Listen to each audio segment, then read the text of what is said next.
Meu boa tarde aí para todos e todas. Hoje é dia 9 de outubro de 2011, domingo. O verbete é o de número 2079. Tem 9 páginas, 48 logias e 19 máximos. Eu chamo a atenção que no detalhismo tem 12 máximos. O tema é personalidade e qualidades especiais. A especialidade é perfilologia. Quem redigiu o verbete é o nosso Tiago, que é veterano da história e estuda muito o problema. E está aqui muito bem assessorado, aí, com um sorriso enorme ali. É isso? Definição. A personalidade e qualidades especiais é a consim com predisposição inata, genética e ou paragenética ao despertamento de talentos superiores à média da população, passíveis de se manifestarem nas áreas de desenvolvimento cognitivo, psicomotor, afetivo, social, energético e parapsíquico, possuindo elevado percentual de originalidade, criatividade, inventividade e capacidade de resolução de problemas complexos. O despertamento precoce de talentos, o autodidatismo como método espontâneo, padrão de aprendizado, a universalidade do fenômeno da superdotação, a especialidade precoce nos modos da inteligência, a importância da inteligência evolutiva no direcionamento cosmoético dos modos da inteligência desenvolvidos desde a infância. E eu li só uma parte, tem enorme, tem mais de 20 linhas aí só o trecho da fatologia. A constância relativa do temperamento ao longo das múltiplas vidas, a hipótese do esgotamento eletronótico como ponto de partida da valorização da superdotação parapsíquica, o auto-revezamento multiexistencial em busca da superdotação na próxima vida. Na argumentologia, nós chamamos a atenção para a caracterologia, que tem 38 exemplos de condições sinalizadoras das qualidades especiais humanas, merecedoras de exame minucioso desde a infância, podendo variar de acordo com o grau e a área de superdotação. Agora, nos testes, que é outro tópico, está falando aí de 7 áreas do desenvolvimento cognitivo, avaliadas por 31 testes atuais da psicologia, com duração variando de 2 minutos a 1 hora e 10 minutos.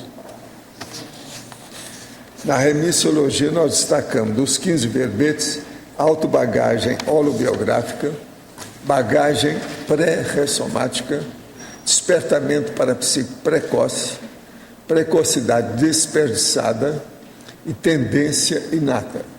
Frase enfática.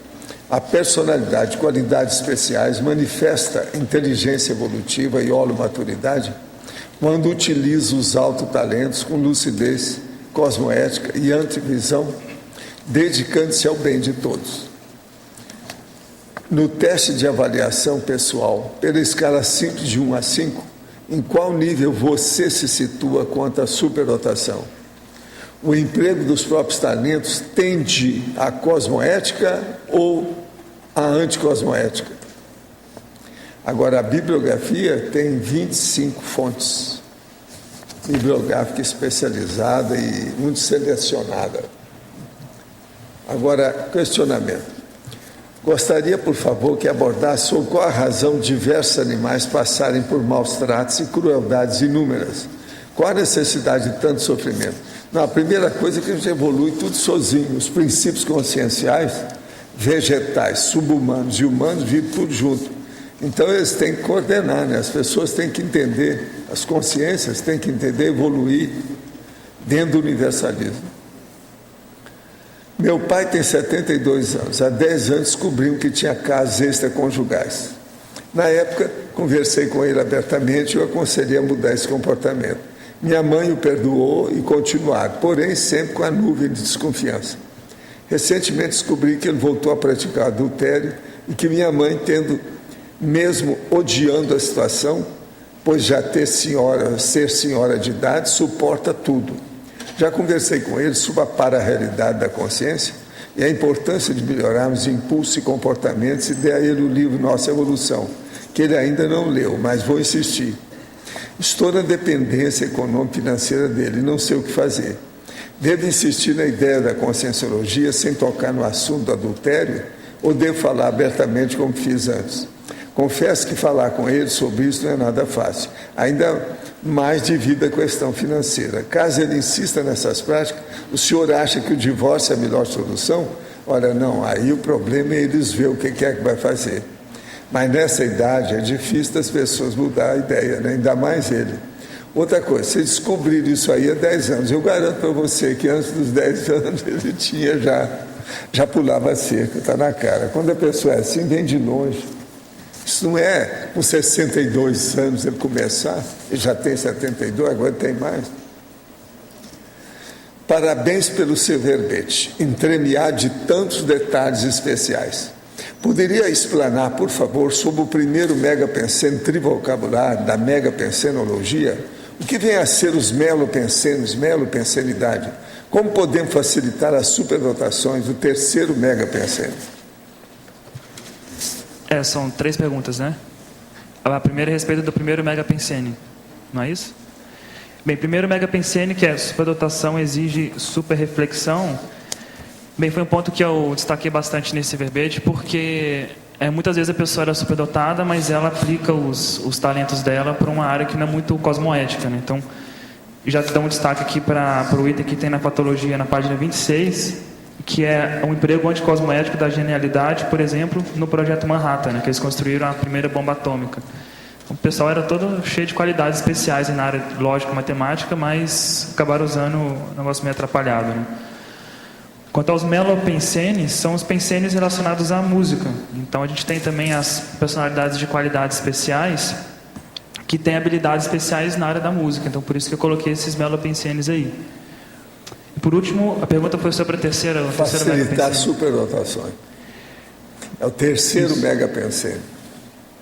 Isso, facilitemos as superdotações. A ideia é a gente favorecer essas pessoas que têm predisposição ao desenvolvimento de talentos, a desenvolver ao máximo seus talentos, porque a gente precisa, né, de pessoas com boas condições de atuar assistencialmente, né, em prol da humanidade. Então acho que isso é um ponto bem sério em termos da superdotação, sobretudo aqui no Brasil, que a gente vê que a quantidade de programas que tem sobre superdotação é praticamente zero, né? Então, se for comparar com outros países mais desenvolvidos, então isso é extremamente importante a gente considerar e procurar trabalhar com isso, né, na área educacional.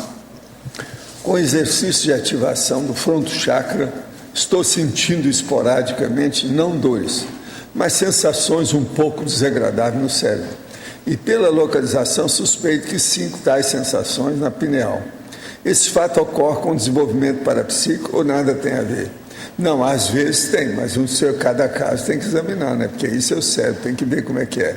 Uma outra coisa que é bom você levar em consideração é o esfenoide e tudo que diz respeito a ele, a funcionalidade, a fisiologia. Estava no pesquisar do IPC e logo senti um pequeno ponto do lado esquerdo da nuca pulsando muito forte. Senti sonolência e bocejei.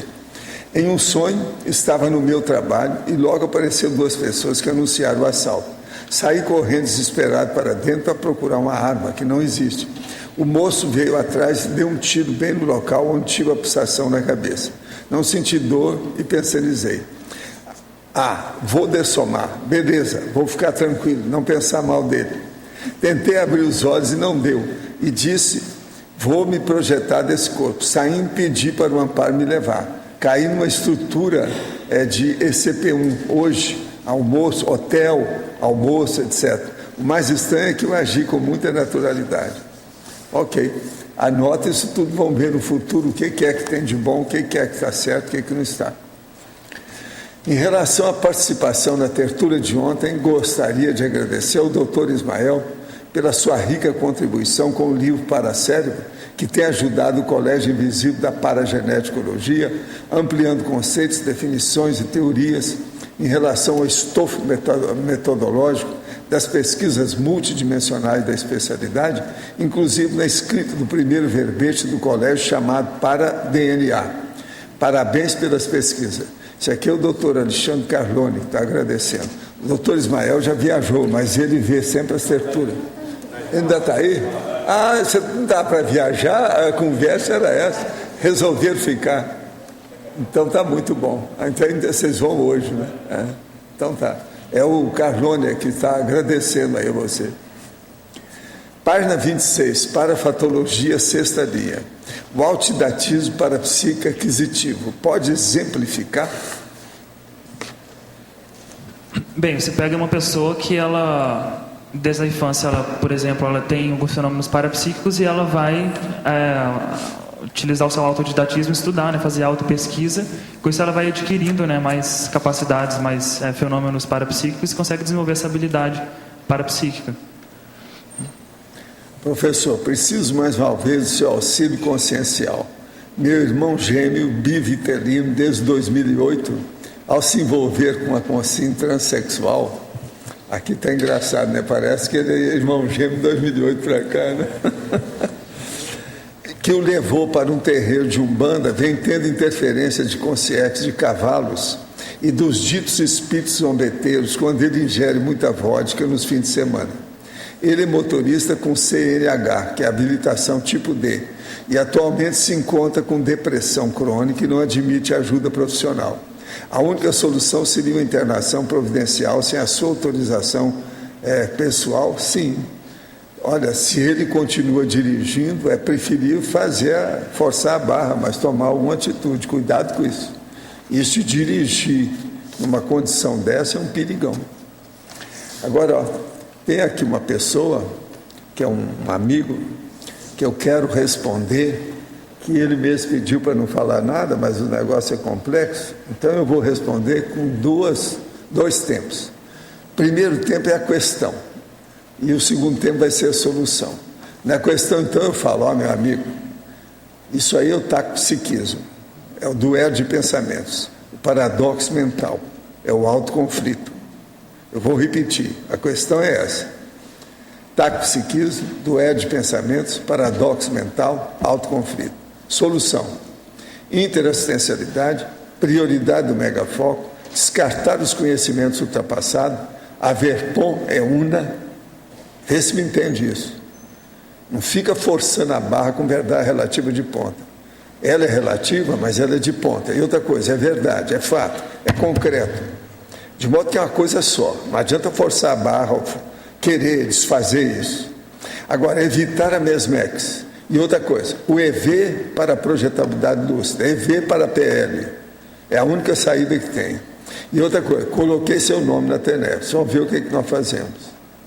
Agora, o mais é só com o tempo. Você tem que estudar mais, você está começando. Não use droga e nem vai usar remédio que possa alterar a pessoa. Vai devagar, com calma. Vê se me entende tudo. E eu procurei colocar. Você vai entender bem. Quando eu falo de duelo de pensamento e paradoxo mental, você vai entender com quem que eu estou falando. Olha bem isso. Agora, gente, eu queria dizer para vocês que nós vamos publicar agora, poucos dias, mais uma edição da Enciclopédia da Conscienciologia. Essa agora vai ter 10 volumes e são 9.000 páginas. Cada volume tem 900 páginas. Agora, nós vamos fazer um CD-ROM também disso aí. Eu vou publicar alguns volumes, porque eu preciso disso também em papel. Que o papel é melhor para você fazer certos tipos de revisões, etc. Agora, o que você passa?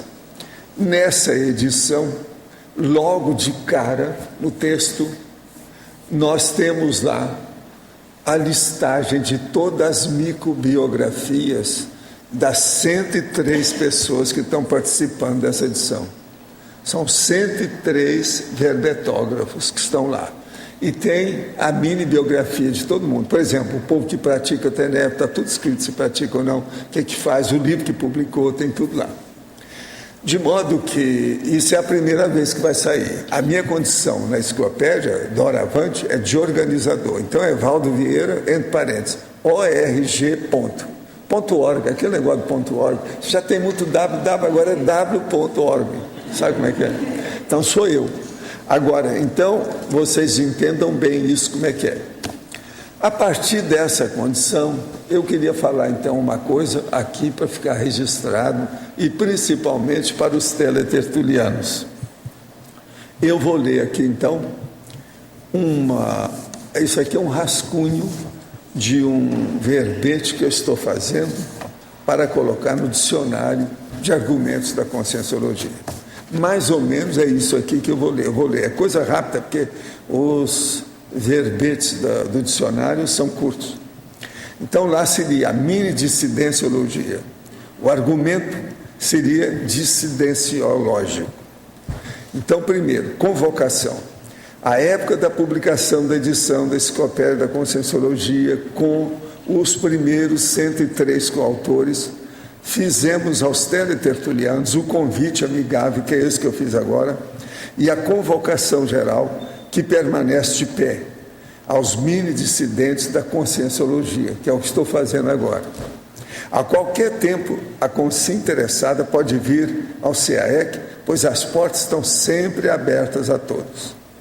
Agora, em seguida, Max Proexologia. Reconhecemos e respeitamos, logicamente, o valor de cada mini-dissidente ideológico, homem ou mulher, da Conscienciologia.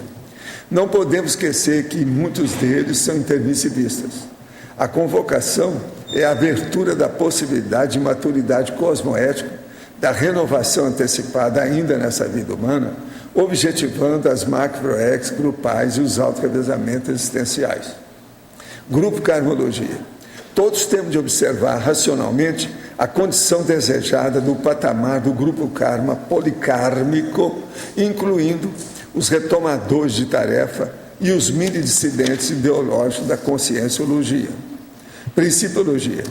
Na enciclopédia, sou apenas o organizador. A obra é coletiva. O interesse nosso é estar atento ao princípio da inseparabilidade grupo kármica.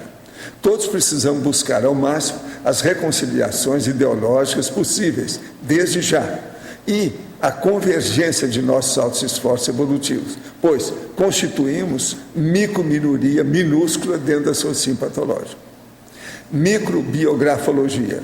A única solicitação que fazemos é constar na microbiografia da pessoa, que foi o ex-dissidente, a condição de ex-mini-dissidente, e vir até o CAEC para se atualizar quanto aos temas que nós temos hoje da Conscienciologia e se inteirar da estilística da verbetografia enciclopédica que a turma hoje já tem, vão até publicar um livro sobre o assunto.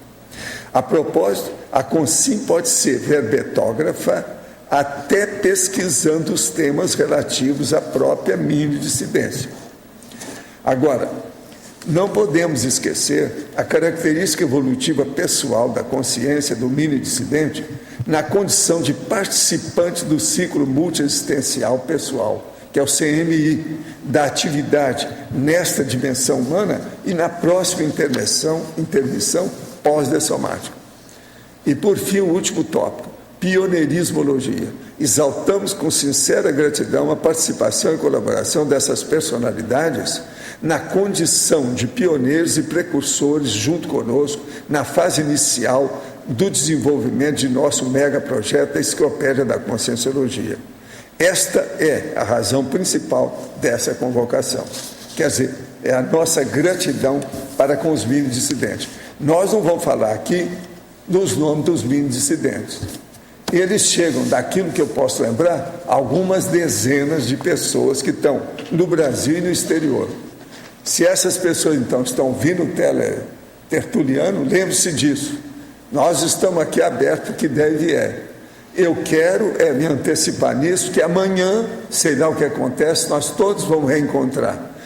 É o problema que eu estou dizendo aqui, da inseparabilidade grupo kármico. Então, desde já, eu já me disponho, junto com a equipe toda nossa aqui, que eu já falei com vários, todos toparam a parada, de assistir esse povo, se eles quiserem vir. São muitos homens e mulheres, são dezenas deles, que estão aí e que foram ter a sua experiência e o show solo, sem a gente. Agora, com o processo da enciclopédia, nós entramos num nível que é bom de ficar sabendo o que nós estamos fazendo e como é que fica essa max proex grupal da turma toda. Se vale a pena participar disso ou não, o problema é deles. Agora, do nosso lado, nós estamos de portas abertas. Quem quiser que venha. Agora, a única coisa que a gente pede, tem que colocar lá que a pessoa é um ex-mini dissidente. Porque senão, às vezes ele escreveu uma obra aí, alguma coisa, a pessoa vai ler e fala assim, não estou entendendo isso aqui. Então tem que mostrar que a pessoa foi assim, eu era assim, fiquei assim. As coisas mudam, de modo que fica isso registrado. Hoje é dia 9 de outubro de 2011. Está bem claro aí a situação. E com isso, eu lavo minhas mãos do ponto de vista cosmoético e perante essa situação toda que nós estamos fazendo. O meu problema é esquecer minha pessoa e ver o objetivo do nosso trabalho de interassistencialidade. Eu acho que com isso eu cumpro o meu dever. E esse tópico aqui, esses tópicos vão entrar como um verbete do dicionário de argumentos da conscienciologia. Eu agradeço a todos a atenção dada a essa convocação. Muito obrigado. E eu entrego o Tiago às mãos de vocês. Tiago, na página 26, sétima linha, o ouvido absoluto. Entendeu por que eu falei daquela maneira? O ouvido absoluto é aquela capacidade da pessoa de ouvir um som e saber imediatamente qual é o tom daquele som. Ouvir uma buzina, ele sabe se é um Fá, se é um Ré, o que é. É diferente do ouvido relativo, que está logo em seguida, que é a pessoa, se você fala para a pessoa assim, olha, solta um som e fala assim, isso é um Fá. Depois, com aquela referência, a pessoa consegue identificar os outros sons. Então, isso que é o ouvido absoluto e o ouvido relativo. Agora, na mesma linha, na sétima, depois oitava, a memória eidética excepcional do desenhista ainda no cérebro imaturo. Aí tem dois pontos, né? Tanto a memória eidética excepcional, que no caso a memória eidética é aquela memória que você consegue guardar uma memória de uma situação, não só pelo conteúdo, mas também pela imagem dela. Então, uma memória eidética excepcional no indivíduo ainda jovem, né? Que é chamar a atenção para a questão da superdotação, da personalidade de qualidades especiais, que geralmente esses talentos, né, despertam bem cedo na vida da pessoa.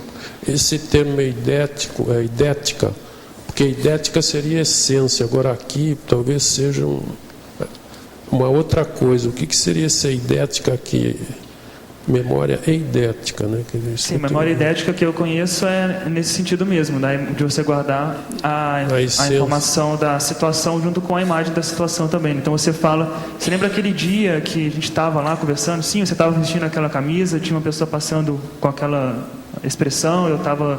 É a memória intelectiva e a gráfica simultaneamente. É porque eu sou analfabeto nisso, mas eidética eu peguei o significado. Agora, a última coisa, na página 29, caracterologia, número 3, né?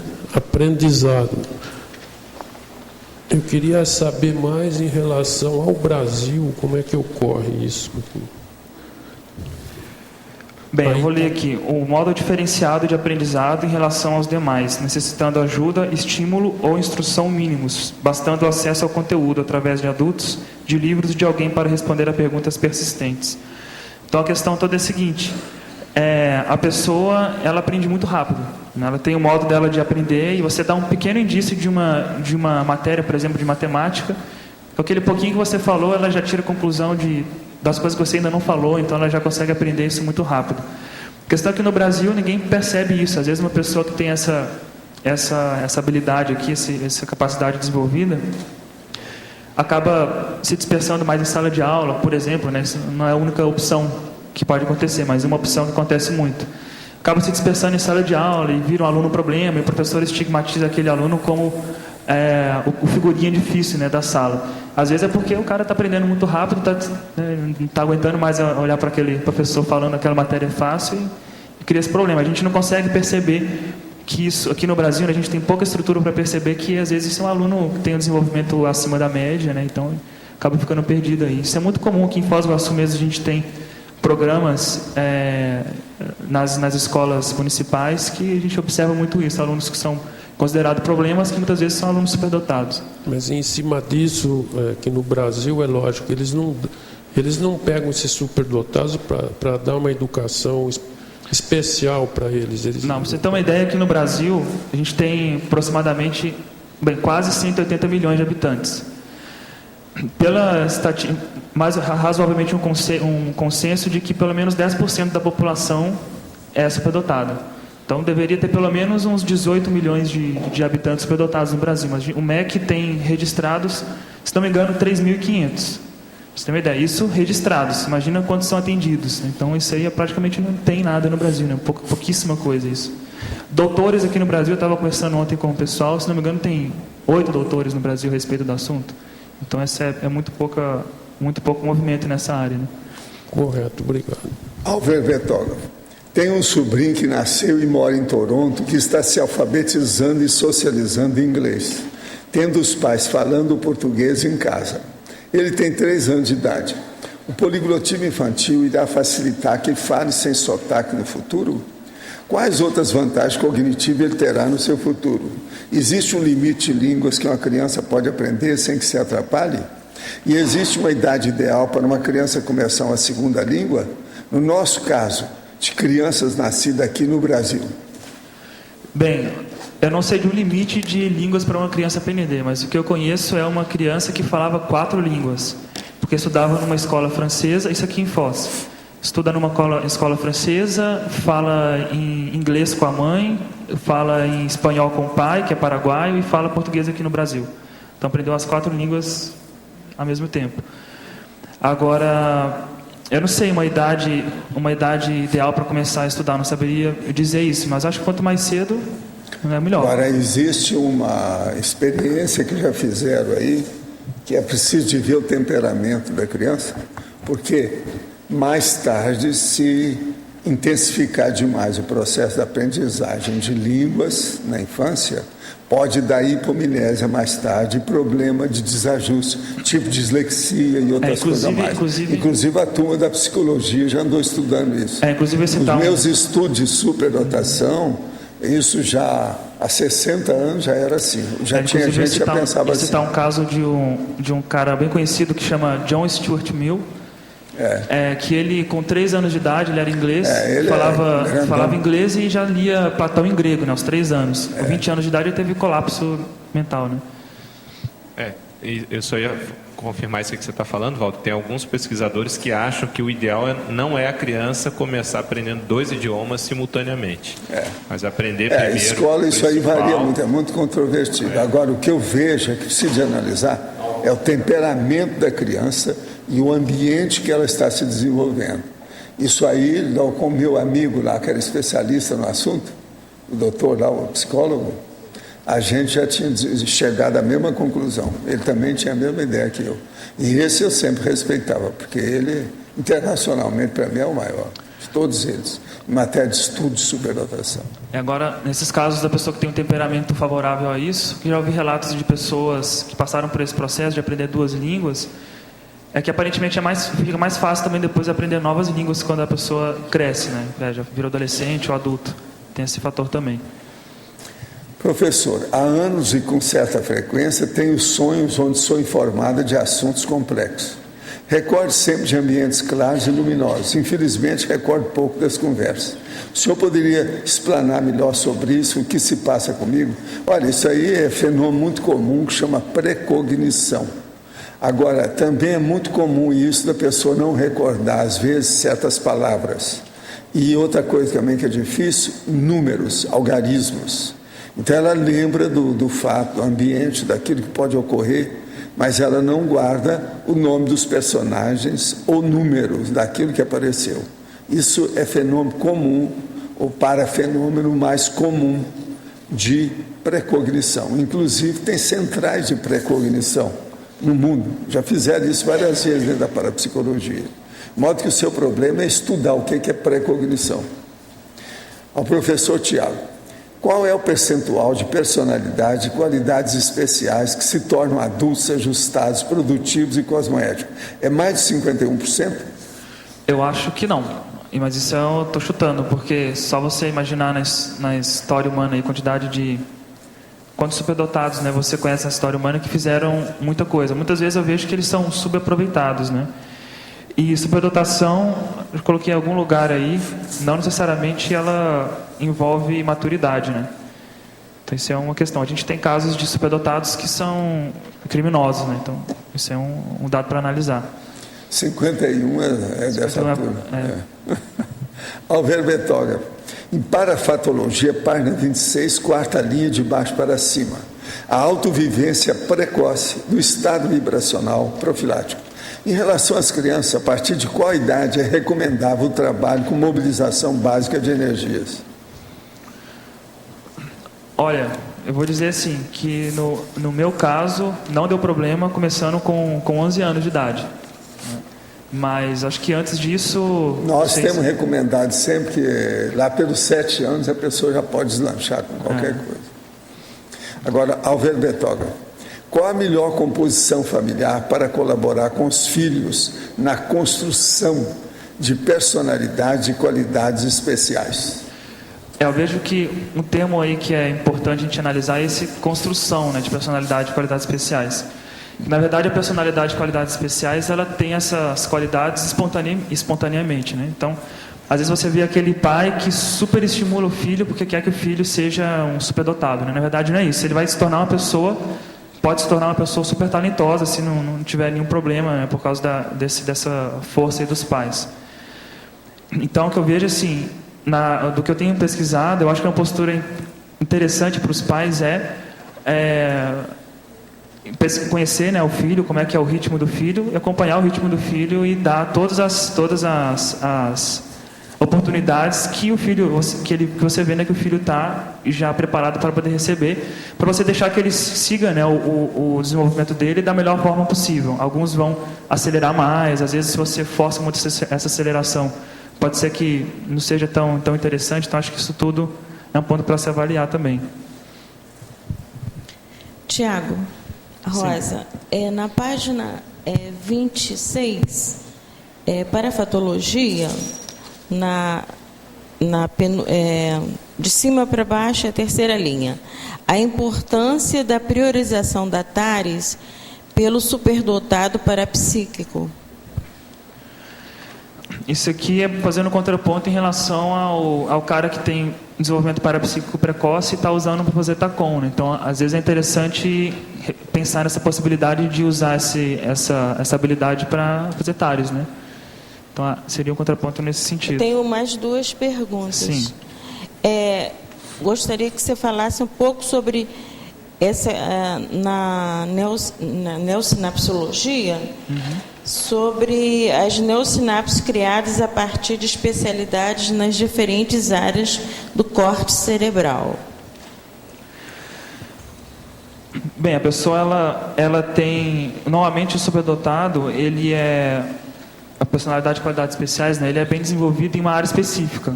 Esses casos de superdotação mais generalizada ou em mais de uma área são mais raros. Então a pessoa ela se especializa em uma determinada área, que normalmente ela está associada a uma região no cérebro, né, nem sempre uma região muito específica, mas algumas regiões também interligadas. Então esse efeito dessa especialização propicia esse desenvolvimento de neossinapses nessa área. Então seria essa questão aí. E na efeitologia, gostaria que você falasse do efeito do aleitamento cruzado na predisposição à superdotação do bebê. Na terceira linha, de cima para baixo. Isso aí eu vi no material do Valdo, né, que ele colocou como um modo de você aumentar essa predisposição. Eu estudei isso com a doutora Luiz, o Salles, esse povo todo. É o meu caso. Né? Isso aí influiu na minha vida. Entende? Então, isso aí eu não conheço, eu conheci só com o exemplo dele. No caso, na referência no caso é alternar esse aleitamento. Não, eu era pequenininho ainda, né, recém-nascido, e o parto foi laborioso, fui tirado a fósforo, no caso não era fósforo, era turquês, eles não tinham fósforo lá. Então, vocês sabem o que é turquês. Então, Isso quebrou a minha cabeça, rachou tudo, etc. Tal. Eu tenho marcas aqui disso, tem tudo aí. Agora, com isso eu chorei até os 11 meses, cada dor, porque o povo mexia comigo, doía, chorava, a criança. Até os 11 meses a minha mãe falou que eu chorei. Nesse período, então, que ela estava lá, devido ao parto laborioso e outras coisas dela, ela estava sem dar à luz, fazia praticamente 12 anos. O que acontece? O leite desapareceu, então o menino ficou sem leite, no fim do mundo. A cidade é daquelas tipo aldeiazinha pequenininha, tinha alguns poucos milhares de habitantes. Então arranjaram a dona Yaya, que era daqueles peitos do Fellini, entende? Enorme. E ela tinha vários filhos. Essa me salvou a pátria. Então eu ia lá e ficava praticamente com ela. Ela foi minha mãe durante uma boa temporada, junto com a minha mãe real. E outra coisa, ela se encantou comigo e eu fiquei amigo dos meus irmãos de leite. Chama irmãos de leite isso. Tinham vários irmãos de leite e eles ficaram muito amigos meus. Aquilo me ajudou a despertar. Outra coisa séria, nesse ínterim eu precisei de ter o processo lá, eles acharam o negócio porque eu tive logo que eu nasci pneumonia dupla. Isso aí você sabe, era para ter morrido. Agora, o leite da dona Yaya me salvou pela situação. Agora, examinando isso com os técnicos, igual o doutor Aloysio, o Salles e outros mais, eles acham que isso aí, que eu também andei examinando isso no interior, nos casos que eu examinei também. Então, esse aleitamento cruzado tem influência nisso. A influência de alguns autores aí, gente que estuda o assunto, eles acham que é o mesmo processo da miscigenação. Entende? Por exemplo, um mulato, ele geralmente é mais inteligente que a média da família, se ele é mulato, que houve o cruzamento de raça, a etnia. Então, essa miscigenação melhora. Agora, na questão do leite, é a mesma coisa da miscigenação, entende? A dona Yaya era uma mulher muito maior do que a minha mãe, enorme, entende? Pela situação dela. Então, isso tudo também deve ter influído na questão, porque nessa fase tudo está crescendo, né? Não tem nada feito. A coisa está começando, é recém-nascido. Então, isso é importantíssimo. Professor, eu sugiro, não sei se que pudesse acrescentar mais alguma coisa, porque quando eu li, de imediato, quando eu pensei em aleitamento cruzado, eu pensei em alternância de seios. Não, mas todo aí, mundo que já estudou isso sabe que o nome é esse. Já existe um nome científico. Cruzado. Tá. Não tem jeito, isso existe. Tá bom. Existe o termo já. Então agora eu é lógico que ele serve de cruzamento também. Mas veja, é o segundo cruzamento esse. Porque como tem alternância de lateralidade, né? E chama aleitamento alternante. Essa é outra coisa. Tá. Eu gostaria, Tiago, ainda que você pudesse falar um pouco sobre, na voluntariologia, sobre a Organização Internacional para Superdotados. Que você falasse um pouco dessa organização. Sim, a Mensa é uma organização que já é fundada já há algumas décadas, é uma organização internacional e é uma sociedade, né, de pessoas com alto QI, né? São pessoas que têm o QI na faixa dos 2% mais altos do planeta, né? Então, assim, o objetivo dessa organização é, primeiro, identificar as pessoas que têm QI alto, que têm inteligência superior, no caso, a inteligência específica medida pelo QI, né? A gente está pegando, né, um ponto bem específico da consciência. E, além disso, estimular que essas pessoas desenvolvam as suas inteligências, além de também criar um ambiente em que elas possam trocar materiais, trocar experiências e ter esse ambiente enriquecedor também em termos intelectuais. Então, esses são os objetivos dessa associação, organização. E ela, no caso, ela promove, assim, interrelações com outras instituições, escolas. Há um objetivo dessa expansão, porque para encaminhamento de alunos. E como que é feito? É gratuito? Como que é? Sim, eu acho que, poderia ter mais envolvimento com outras instituições, mas já tem algumas instituições que, você sendo membro da Mensa, você consegue bolsas de estudo, por exemplo. E as pessoas que entram na Mensa entram a partir de um teste de QI, né, que é padronizado pela psicologia. Uma vez que você tem o nível de QI que eles pedem, né, como requisito, você participa voluntariamente da organização. Então, é uma organização de trabalho voluntário também.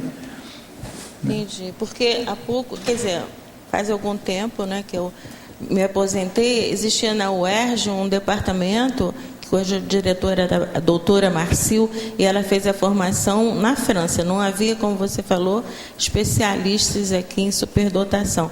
E havia muita dificuldade em órgãos, ou ONG, que pudesse dar uma assistência, um apoio, já que você tem essa ligação com essa organização, né? Se pudesse favorecer esse entrelaçamento com instituições e coordenações especiais de tratamento de crianças. Isso costuma abrir portas para a pessoa conseguir entrar mais nessa área, né? Essa organização aí ajuda, mas agora existem 2 fatores que eles combatem isso também. Primeiro, o QI é uma coisa muito relativa. Segundo, nem sempre aquilo que eles fazem, do ponto de vista de programa para fazer o exame, corresponde àquilo que as pessoas precisam. Então, isso é muito controversível. Tem que ir com calma com essas coisas todas. Mas agora a mesa, de qualquer maneira, estabeleceu um certo nível melhor sobre o processo principalmente da precocidade infantil, essa coisa toda. Isso é importante. Essa questão dos testes psicológicos mesmo, eu vejo assim, uma coisa que os psicólogos, eu como psicólogo também, né, a gente sempre combate muito o corporativismo da medicina e tal, mas também tem um certo corporativismo dentro da própria psicologia em relação aos testes, eu vejo, né. A gente também tem uma máfia, né, dos testes na psicologia, então é uma coisa que eu acho que é meio complicada, né. Até coloquei aqui esse exemplo dos testes aqui na página 31, eu coloquei assim de um modo meio mais neutro, mas é para chamar a atenção para a pessoa que tem um pouco mais de autocrítica, né? Você vê que os testes, eles variam. Eu peguei 31 testes que estão relacionados a qualidades especiais. Tem teste de 2 minutos. Né? 2 minutos. Você falar da inteligência de uma pessoa é muito pouca coisa. Né? Quer dizer, 1 hora e 10 minutos, que é o que tem mais, já é pouca coisa. Né? Você pega o conscienciograma e quanto tempo você leva para responder uma folha dessas? Às vezes você leva 1 hora para responder uma folha do conscienciograma. Então, acho que isso é um ponto bem sério da gente avaliar. O processo é muito relativo. Tem gente que não admite o QI de modo algum do jeito que eles fazem. É muita gente que às vezes o QI, ele até tem uma correlação positiva, quer dizer, existe uma correlação com o desenvolvimento acadêmico, profissional, mas é uma coisa bem específica, uma coisa bem uma micro-realidade do cosmos daquela consciência, né, que a gente pega. Então eles basicamente criaram um teste que pudesse medir o desempenho acadêmico de uma pessoa e acabou dando certo, né? Só que aí eles acabam generalizando muito, dizendo que é uma coisa da inteligência geral, mas aí é exagerado. Poderia ser teste de aptidão acadêmica, por exemplo, já seria uma coisa diferente. Poderia aprofundar em fatologia, página 26, 11ª linha, a tentativa inócua de preservação da genialidade através do embalsamamento de cérebros. Você teve um cara que, a contragosto da família, do Einstein, do próprio Einstein, que tirou o cérebro do Einstein depois que ele dessomou, picotou ele e guardou em uns preparados lá, sem ninguém saber, né? E depois ele acabou revelando isso. E o objetivo desse cara era preservar a genialidade do Einstein, né? Que é uma besteira, preservou só o cérebro dele. Acabou dando alguns dados, mas coisas que não são tão relevantes. Acabaram descobrindo, por exemplo, que o lobo parietal dele era mais desenvolvido, que a região que está relacionada com a inteligência espacial.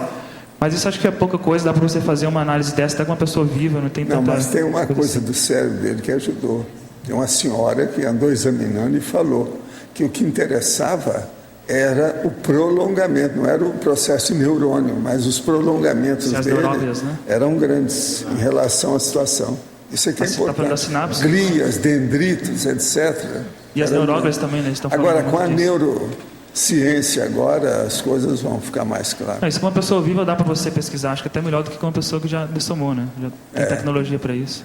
Agora, muita gente tira o cérebro, não é por causa de outra coisa, né? Porque é o miolo de boi, né? Come, né? Sim. Prezado verbetógrafo, poderia comentar na binomiologia, página 27, 4ª linha, o binômio FEP azul genialidade. sendo o saldo positivo superior à própria genialidade? Quais seriam os indicadores do saldo positivo da FEP ser superior à própria genialidade para o caso dos intermissivistas? E quais seriam as superdotações necessárias ou indispensáveis à obtenção da dispersidade? Isso é só pegar a enciclopédia que responde isso tudo, mas fala lá para nós. Bem, eu não entendi muito bem a pergunta dele, essa dúvida Você dele quer, a respeito da... você quer que eu explique? Ele está querendo saber o que é que, pelo teste, tem superioridade perante a FEP. Por que a FEP é superior? Isso na enciclopédia nós explicamos isso de diversas maneiras. Por exemplo, não adianta nada esses caras que fazem esse teste aí, que não mexe com para perceptibilidade. Isso, então, eu considero isso a coisa mais importante que tem. Por isso que eu acho que a menos, esse negócio tudo... Vocês sabem que foram fazer um teste meu nos Estados Unidos, né? E o que aconteceu, né? Eu já ouvi dizer, mas não do senhor. Pois é, o que é que você ouviu dizer? Que deu problema lá, que você deu o teste, deu Não, um resultado... é porque eles olharam, tiraram o meu teste assim no tapa, do jeito que é que foi. Eu sou rápido, né, o taquirritmia, respondi os negócios tudo assim. Aí eu cheguei à conclusão, não é possível, esse cara aí, não pode ser isso. Aí nós temos que fazer tudo de novo. Falei assim, a vovozinha vai bem? Tchau. Deixei todo mundo. Por causa da rapidez do processo e o número que eles arranjaram. Agora, o número é exorbitante, tá? Sim. Não corresponde à minha realidade, não. Agora, às vezes você eu falei com eles, quem sabe que vocês erraram na aritmética? Só para chatear. Mas não tinha errado, não. Porque às vezes a pessoa ela tem uma genialidade absurda, mas ela não usa aquilo. Às vezes usa aquilo para uma coisa que não vai ser evolutivamente útil. Às vezes uma pessoa não tem... Agora, você sabe por que quiseram fazer meu teste? Porque sabia que eu estudava isso no Brasil, já de muito tempo. Então eles queriam saber, não, o cara que está estudando, vamos ver como é que ele é. Essa questão da FEP aí, às vezes vale mais, às vezes não, né? Eu acho que vale mais uma pessoa que não tem, às vezes, nenhuma genialidade muito proeminente, mas que faz muito com aquilo que ela tem. Agora, o melhor da história é você achar um superdotado no meio da fazenda, um cara que só estudou na roça e nunca foi à cidade. Isso é que é impressionante, eu vi isso muito no interior. Principalmente homem. Isso é impressionante. O nível da pessoa, a agilidade, o taxipsiquismo, essa situação. Isso aí, ó, que está aqui, lendo aqui, ó, fazendo análise aqui do verbete dele, eu vou falar 14 coisas que tem lá, que é aquilo que as pessoas leem e não veem, né? Talento, originalidade, criatividade, inventividade, prodígio, genialidade, precocidade, hiperaptidão, invulgaridade, superdotação, inteligência, erudição, holomaturidade e taxipsiquismo. Tudo isso tem no seu verbete. Aqui a gente ainda poderia acrescentar, né, o processo de agudez, perspicácia, acuidade, sabedoria, profundeza. Na questão, por exemplo, taxipsiquismo, tem a taquirritmia, tudo isso também. Só aqui, ó, se nós juntarmos tudo, são 20. Entende? Que é aquilo que eu mostro a vocês, o processo da associação de ideias. Agora aqui. Professor, o que o senhor pensa a respeito do pesquisador Lívio Vinardi e suas pesquisas sobre energia? Não, tem coisa interessante. Agora, ainda não chega naquele livro que nós falamos, né, do Vinardi, ainda não vem no nível nosso. Agora, para você, poderia comentar na paradoxologia, página 28, quarta linha, o paradoxo da superioridade eventual e específica do infra e normo dotado em relação ao superdotado. Que às vezes a gente fala assim, o cara é superdotado, e aí você acha que ele sempre vai ser superior que todo mundo, né?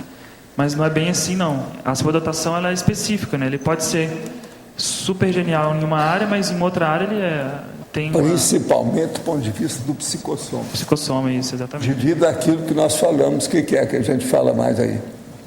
O processo de quê? Da conflitividade. O que adianta o cara ser superdotado se ele tem conflitividade? Isso é uma bobagem. Tiago? Então, isso aí é bom você guardar bem. Tá.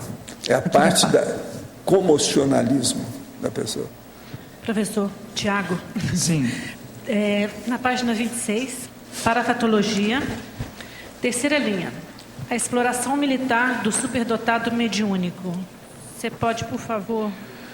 Se a gente vê, por exemplo, no período da Guerra Fria, que eles mexiam, né, com alguns superdotados parapsíquicos, né, para poder fazer espionagem. Então seria um exemplo disso daí. Fazer uma projeção, uma clarividência para poder ver o que está acontecendo lá no terreno do inimigo, né? Seria por aí. Tá, tem uma outra então na página 30, item 17. Sim. Hiperreatividade. Sim, essa questão aqui foi uma característica que foi notada em alguns superdotados, né?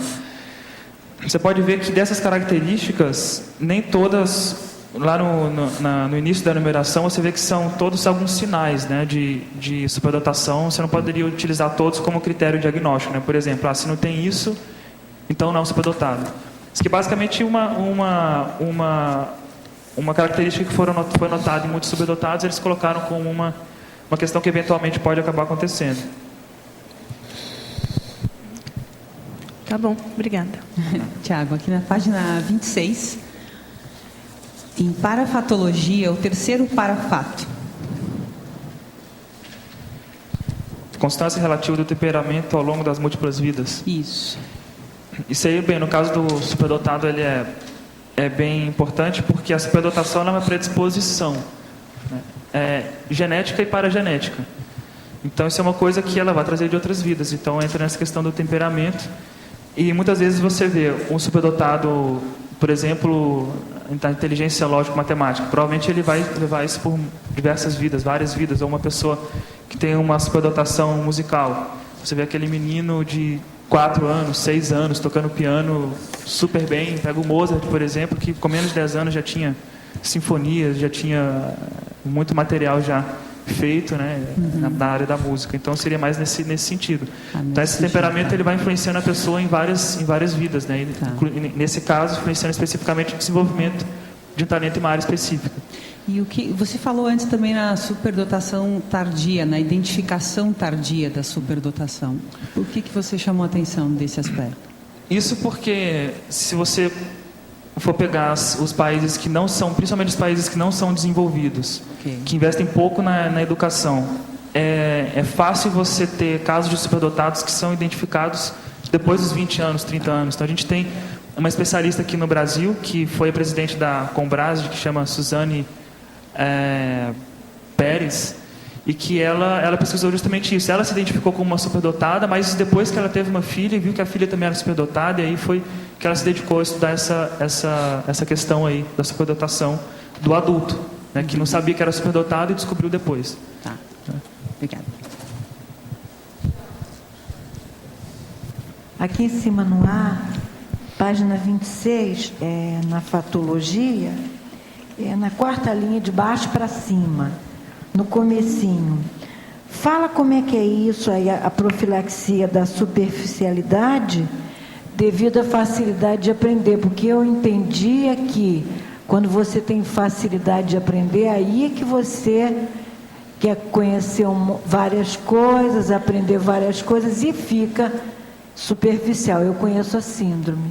O que você quis dizer? Qual é a sua nova vertente? Porque às vezes você tem por exemplo, o superdotado, geralmente eles gostam muito de ser desafiados, etc., né? E se ele é dispersivo, você tem um desafio de aprender lá uma matéria, por exemplo, da matemática. Você aprendeu, dominou, pronto, você larga aquilo e vai querer saber de uma outra matéria. Então é nesse sentido. Nem sempre isso acontece. A facilidade de aprender não significa aprofundamento naquilo que você está fazendo, né? Às vezes você acaba ficando na superficialidade e aprende um pouquinho de tudo, mas não entra... Mas aqui você está falando a profilaxia, quer dizer, antes... Como é que é isso? Qual é a sua ideia aí? Sim, você está falando da profilaxia. É só chamar atenção para a pessoa, por exemplo, que se identifica como superdotado, ficar atento para essa questão, né? Para não ficar superficial, porque ela tem talento muitas vezes algumas vezes tem talentos em muitas áreas.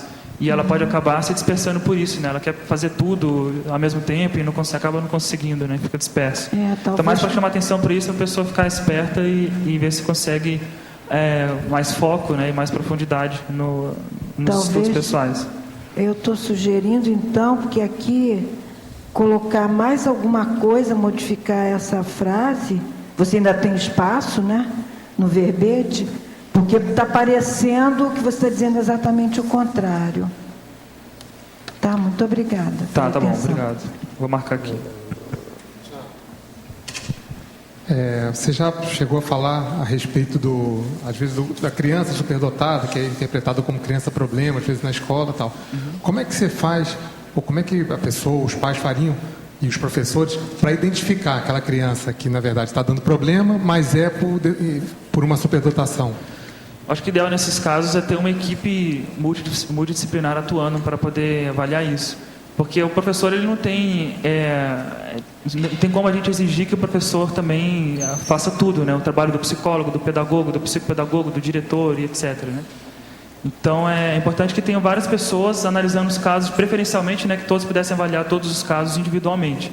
E aí você consegue, por esse caminho, você pode pegar aqueles que são os mais prioritários, né? Aquela pessoa que se destaca mais, aquela pessoa que tem mais dificuldade, esses que são mais expoentes, né? E pegar eles primeiro para poder avaliar, naquele caso, qual que é o melhor encaminhamento, qual que é o melhor diagnóstico, né, que você daria para aquilo para ajudar o aluno.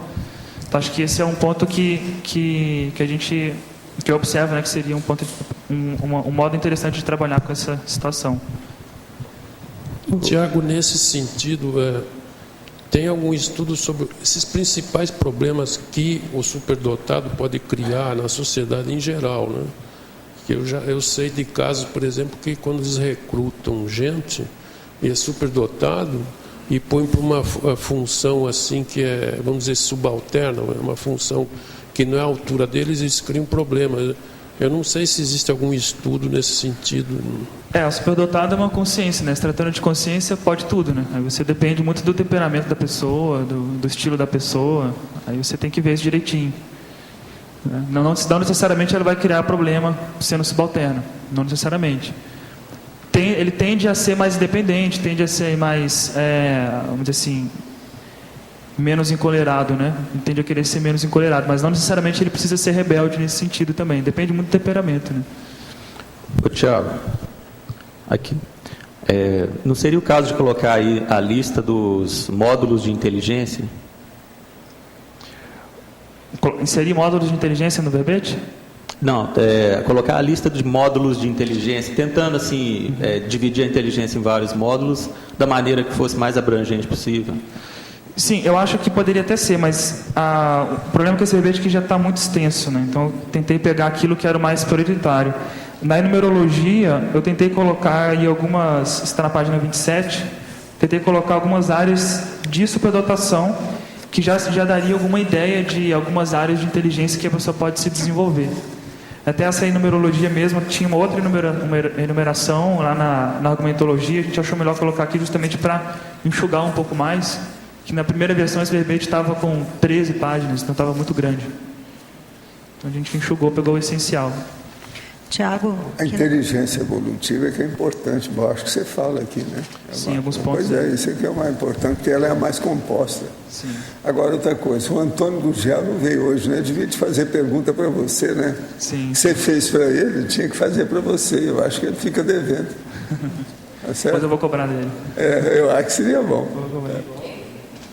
O Antônio Augusto, que apresentou o verbete, que acho que semana... Antônio Augusto Gurgel, o pianista.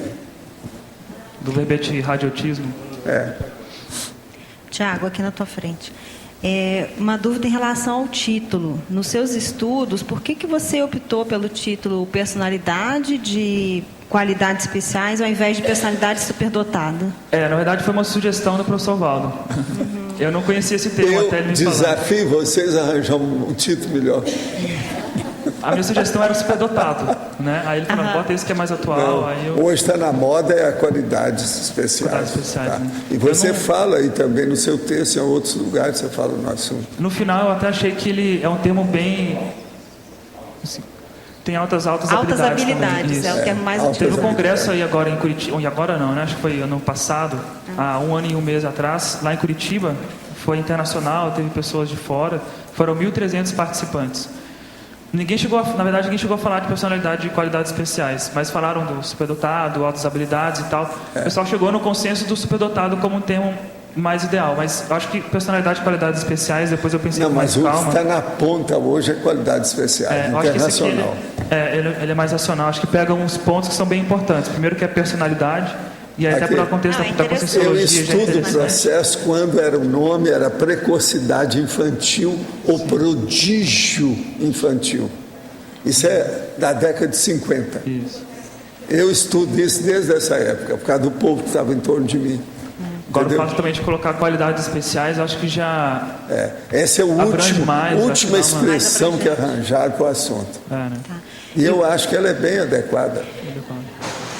E, Tiago, É? uma outra dúvida seria aqui na página 30, no item 11, a relação da energia, o subtítulo energia. Você fala da questão do sono nos bebês. Você pode explicar um pouco melhor essas pesquisas?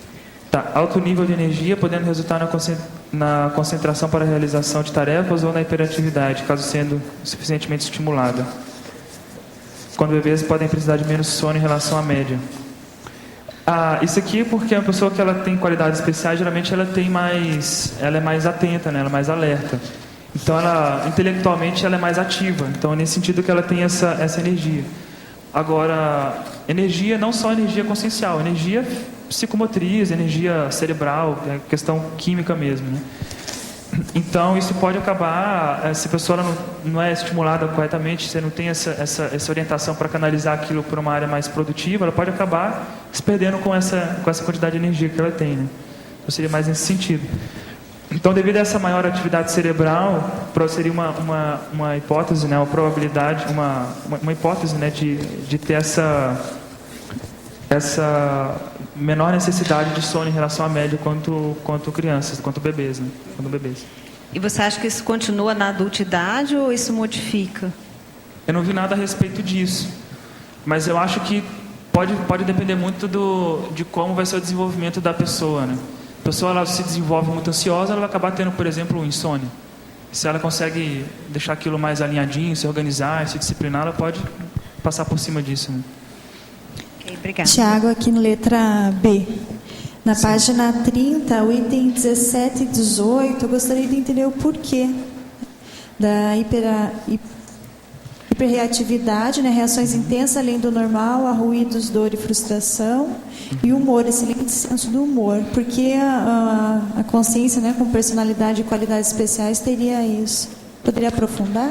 Sim, esse item 17 aqui, do que eu vi nas pesquisas, foi uma questão, pelo que eu pude observar, até cheguei já a falar sobre isso anteriormente, eu acho que é mais por uma questão de frequência, né? Eles observaram que isso era uma característica suficientemente frequente para colocar como um ponto a se considerar no caso do superdotado. Essa questão aqui do humor entraria também nessa categoria, mas tem um outro aspecto também que eu acho que é importante. Que aí uma vez até eu ouvi também o professor Valdo comentando sobre isso, e eu vi que tem bastante lógica, né? É difícil você ver uma pessoa que ela é muito inteligente e que tem um péssimo humor, né? Isso é uma coisa complicada. Geralmente a pessoa Agora, que é inteligente, ela tem um bom uma humor coisa mesmo. interessante que é bom estudar aqui é o seguinte, a expressão, ele colocou aqui na sinonimologia os 6, personalidade hiperapta. O contrário disso aqui você não colocou no seu verbete. Não. Que é a personalidade mentecapta. Mentecapta. Isso é o mentecapto. Não precisa nem falar, pode falar o mentecapto. Eles já sabem que é pequenininho. É o contrário justamente do hiperapto. Eu estou só lembrando como é que são as questões da semântica dos nomes, o que o povo tem usado. E voltando na questão do termo, a Rosa tinha falado de colocar na arcaísmologia, né, Rosa?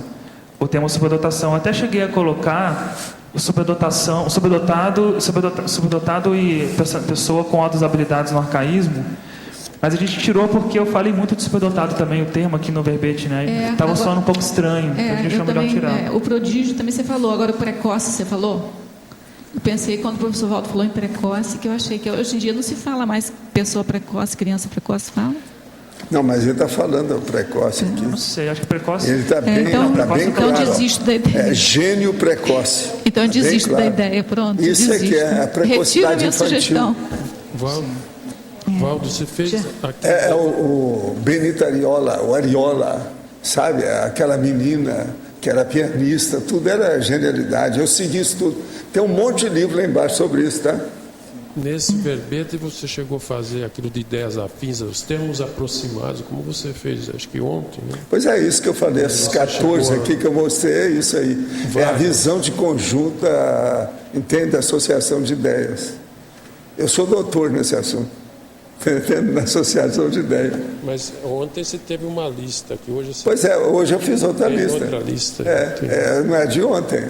Aquela de ontem é do tempo de ontem. Essa aqui, essa é para acossar aí, fazer o assédio do Tiago. Você sabe que eu sou assediador aqui. A pessoa monta ali, eu estou assediando ele aí, fazendo força. Mas, novamente para você, pergunta ao professor Tiago. Você acredita que as qualidades especiais possam ser ambivalentes? Pois Hitler era super inteligente e a mídia também valoriza a tragédia, pois dá mais ibope.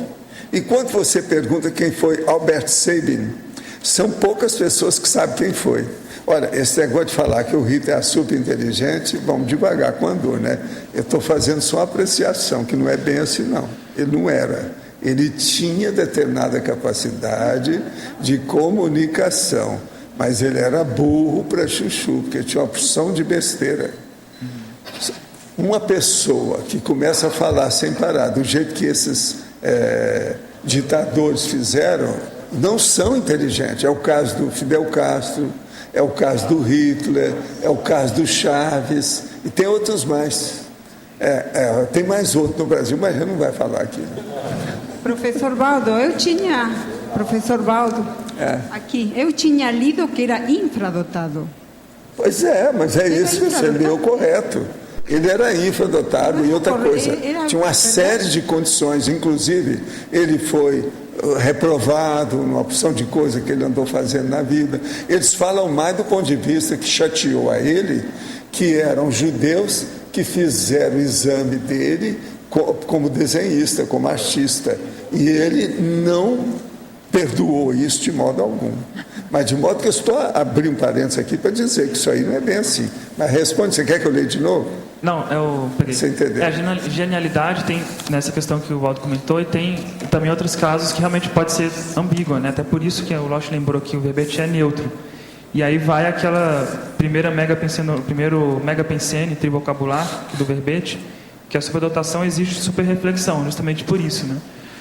Quer dizer, a inteligência, se a pessoa é inteligente, ela é uma coisa positiva, né? Agora, o uso que ela vai fazer dessa inteligência vai depender muito da inteligência evolutiva dessa consciência, né? Ao verbetógrafo. Com relação à caracterologia, página 29, item 6, caligrafia, duas perguntas. E se essa preferência pela digitação individa a pessoa ter letra feia? A letra feia pode ter relação com a pressa em escrever o que se pensa?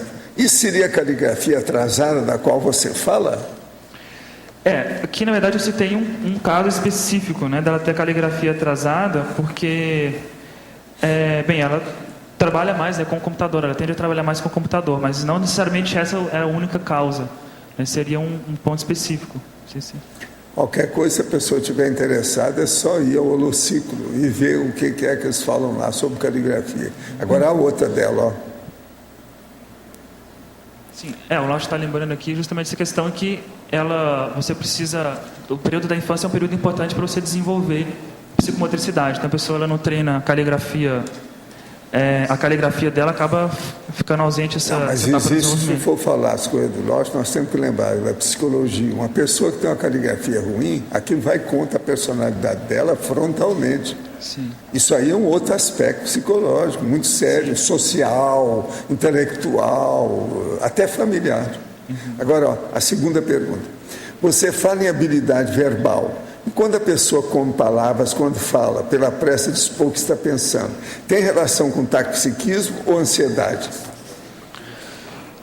Olha, tem a ver com os dois, eu acho. Mas isso o problema mesmo. de atropelar... Você vai responder direitinho. Ele atropela porque ele é ansioso, mas ele consegue falar rápido porque ele é ataque psíquico.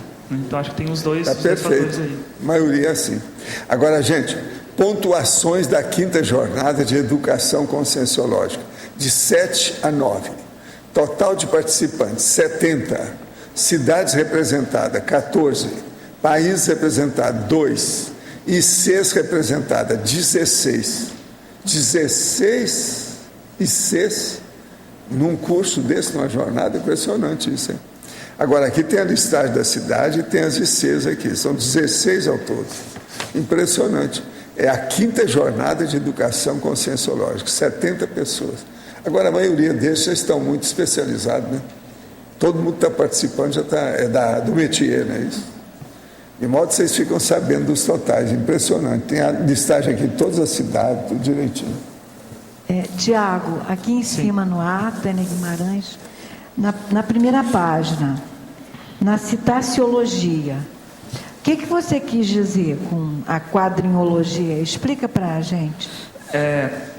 Bem, essa expressão aqui, com grandes poderes vem grande responsabilidade, é aquela questão que a pessoa que tem uma genialidade muito acima da média, ela tem uma grande responsabilidade existencial em relação a essa genialidade. Então, essa que é a analogia com essa expressão.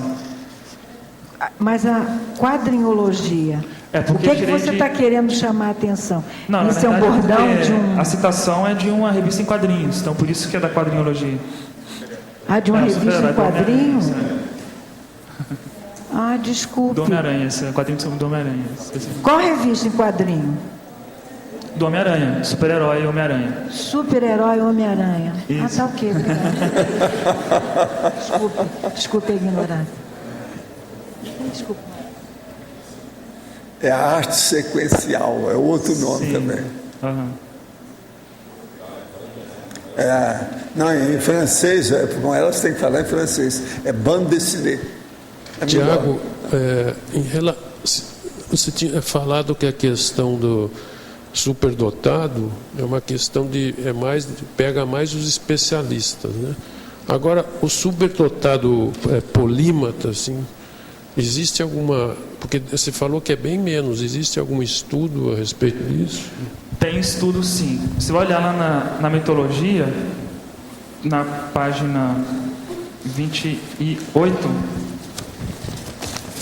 tem lá, justamente o primeiro mito é o mito da superdotação generalizada, que é justamente para chamar atenção para isso. Normalmente, a superdotação é específica. Tem casos mais difíceis de acontecer de modo mais generalizado. Eu vou citar 2 exemplos. O primeiro exemplo é um rapaz chamado Gregory Robert Smith. Ele é americano. Então ele é superdotado na área verbal, lógico-matemática e na área social também. Ele acho que com uns 2 ou 3 anos, ele já corrigia os adultos que falavam errado. Ele já sabia problemas de matemática relativamente complexos para a idade dele, né? Complexos para a idade dele, bem complexos. E com menos de 12 anos de idade, ele já tinha se reunido com Mikhail Gorbachev, Rainha Noor e o Bill Clinton para poder falar sobre o futuro dos jovens, que ele tinha preocupação com isso. Já tinha fundado uma ONG, se não me engano, dentro dessa área. Então, é um caso raro de você ver, né, uma superdotação em mais de uma área. Uma outra superdotação que eu coloco como exemplo, e aí aqui está no último item da parafatologia, que é a mega superdotação do serenão e da serenona. Então, isso aí já extrapola tudo que a gente tem aqui, pelo menos tudo que eu tenho, né, de conhecimento nessa área de inteligência, que em tese ele já domina não só todos os módulos de inteligência que a gente conhece, como outros que a gente não sabe ainda, provavelmente vai descobrir ainda. E nós falamos também aí de político. Existe algum exemplo de político superdotado, sei lá? Porque parece que é difícil arrumar. Deve existir, mas é meio difícil. Sim, existe. Agora eu não estou... Político, eu digo esses políticos mesmo bem... Sim, não, com certeza. Agora eu não tenho nenhum exemplo... Mas são os estudos do professor Luiz, justamente com os políticos. Foi esse que criou o problema. Todo mundo estava perseguindo o homem. Devido ao psicógrafo da época, o psicograma. Isso é um fato. Você tinha falado que eles tinham muito problema, né? Político apresenta... Na ocasião, ele tinha estudado aquele Robertão. Lembra do Robertão? Robertão, sim. O Luiz esteve com ele 2, 3 dias e fez a ficha do cara. E mostrou toda a sujeirada dele, do ponto de vista da estrutura da personalidade dele. Agora, Tiago, em relação a essa questão de múltiplas inteligências, né, superdotação em múltiplas, o Leonardo da Vinci, até certo ponto, seria um exemplo disso, né? Quer dizer, mais de um módulo de inteligência. Com certeza, né? ele sim. Agora, uma coisa que chama muita atenção também na questão da superdotação é que muitas vezes a gente vê matérias, né, descrevendo casos de superdotados, crianças que se destacam, e depois você vê que ela cresce e parece que aquilo não dá em nada. Sim. O que você vê disso? Por que acontece isso? Porque isso é muito comum, né? São muitos casos que ela se destaca, você vê lá aquele garoto de 13 anos entrando na faculdade e depois não dá em nada. Até fiz questão de colocar aqui na referência bibliográfica essa 13ª referência, um indivíduo excepcional, que tem um capítulo que fala sobre a personalidade de qualidades especiais, fala justamente sobre o underachievement, que tem aqui na estrangeirismologia também, que é justamente um fenômeno que acontece. Você tem um superdotado, né, em termos acadêmicos, né, você pega o QI dele, o que é o QI? O QI é quociente de inteligência. Quociente é uma divisão, resultado de uma divisão da idade real dele em relação à idade mental. Então, QI 140 quer dizer que a pessoa tem 40%, a idade mental é 40% acima da idade real dela. Acontece que esses casos de underachievement, a pessoa ela não corresponde ao nível de idade mental que foi calculado para ela. Então, isso aí acontece, bem, você pode ver por vários motivos, né? Acho que um motivo que é muito sério é essa questão da maturidade, né? A pessoa que é superdotada, não necessariamente ela é madura, não necessariamente ela é motivada para se desenvolver, né? Então, isso é uma coisa que não necessariamente também tem lá na mitologia, se não me engano, tem um item que é o mito de que todo superdotado é bem sucedido em vida, né?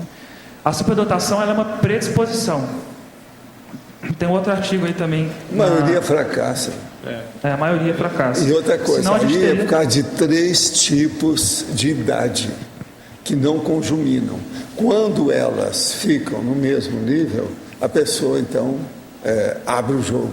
Por exemplo, até na história a gente vê isso. O Apolônio de Tiana, tudo indica que ele conseguiu essas 3 coisas. Então você veja bem, quais são? A idade propriamente cronológica, que é, no caso aí, diferente das outras.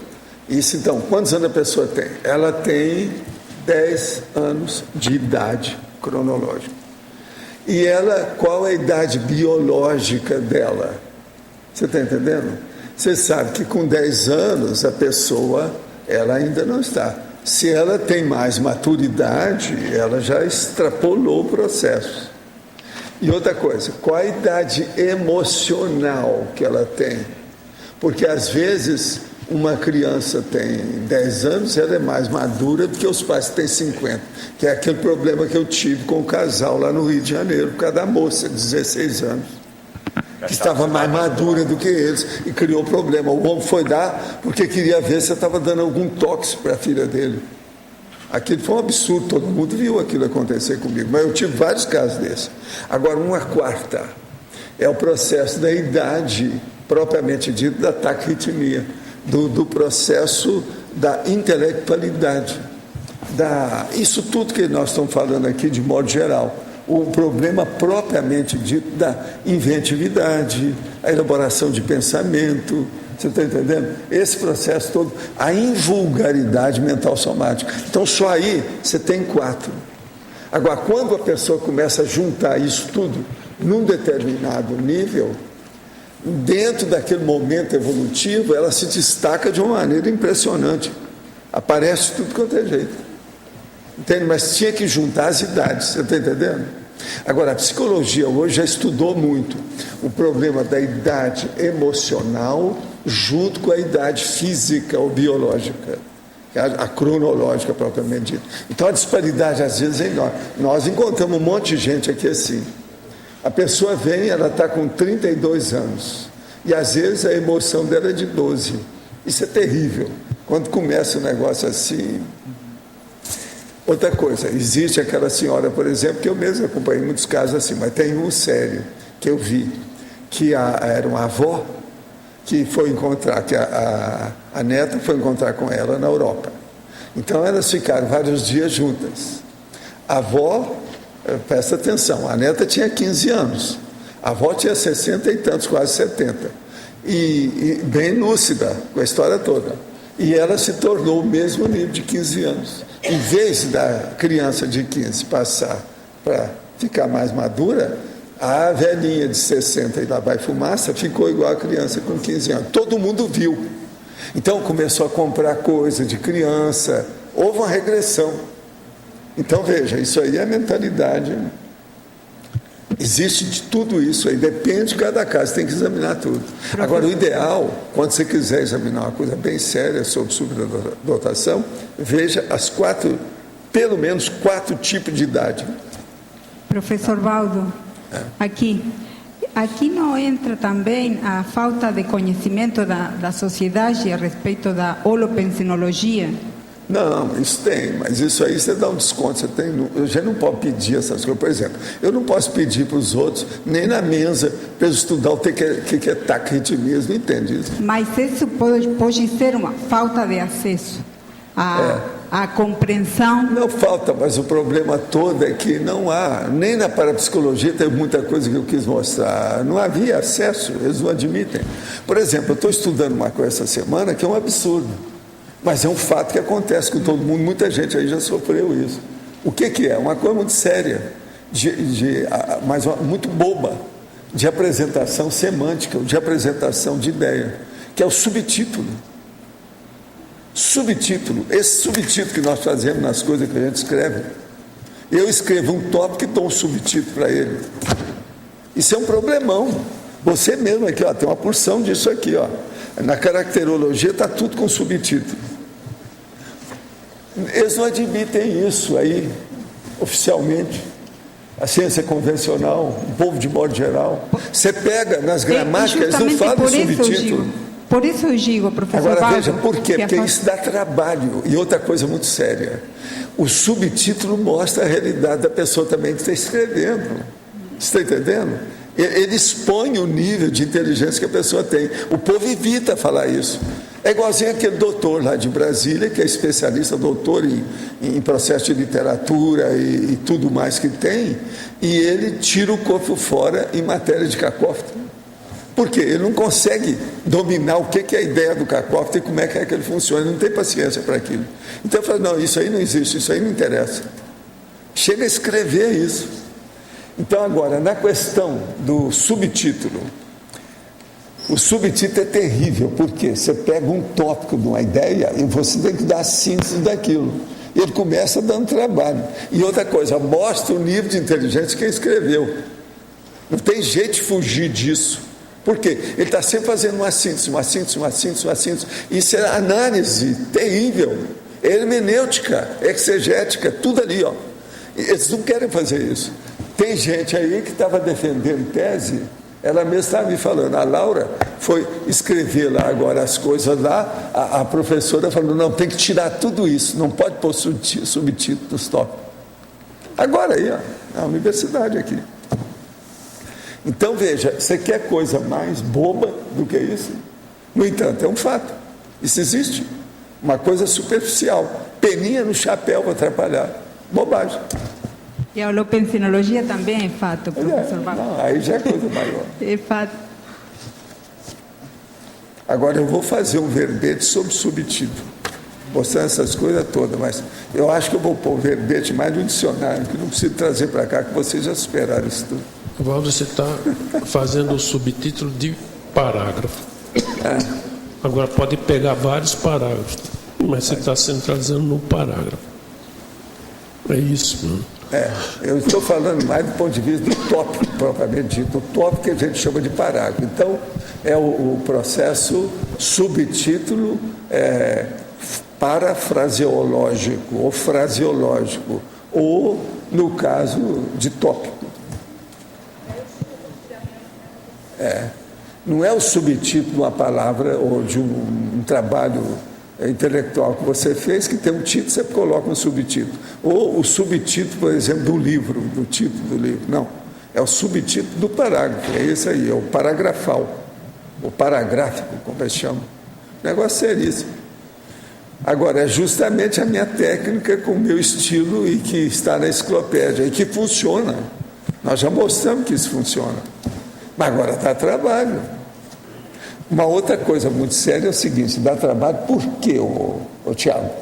Porque você pode fazer o juízo crítico do tópico, do parágrafo, imediatamente. Então você vai ver se a pessoa acertou ou não, porque às vezes ela colocou um assunto que não tem nada a ver com aquilo que ela está falando. Entende? Faltou inteligência ali no caso, atenção ao problema. Então é muito sério o subtítulo.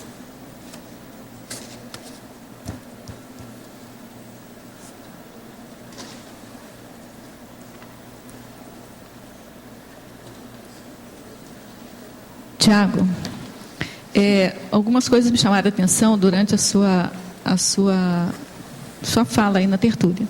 Desde a hora que você falou lá do Einstein, né, que você citou que descobriram que ele tinha os lobos parentais maiores, não é isso? Sim. Que eu estou estudando sobre dislexia. E aí também tem um item aqui também que foi chamado a atenção dessa... Deixa eu ver qual é o número aqui. Que é o número 17, né, da hiperreatividade. Uhum. E aí a pergunta assim, ó, tem algumas linhas assim que começaram a estudar a causa da dislexia, chegaram à conclusão que podia ser o lobo parental maior, enfim. E aí a minha pergunta para você além disso, antes da pergunta, que o Einstein ele está na lista, ele consta da lista lá que roda aí na internet entre as pessoas que têm dislexia. Sim. Né? Aí a minha pergunta para você você quando estudou essa coisa da superdotação, você chegou a fazer essa correlação com existe algum estudo do ponto de vista da superdotação que fala dessa conexão com a dislexia? Porque o contrário eu já vi. Entendeu? O contrário eu já vi. Eu já vi o contrário, de pessoas disléxicas que, na verdade, dislexia, você que está estudando isso já sabe, né? Uhum. Que ela não implica em nenhuma alteração cognitiva no nível da inteligência. Né? Não é. Que é uma alteração mais no processo fonético mesmo do cérebro. Então, é uma maneira de processar a informação. Né? Isso. Que tem são 3 regiões, né, no cérebro que trabalham com esse processamento, por exemplo, da leitura.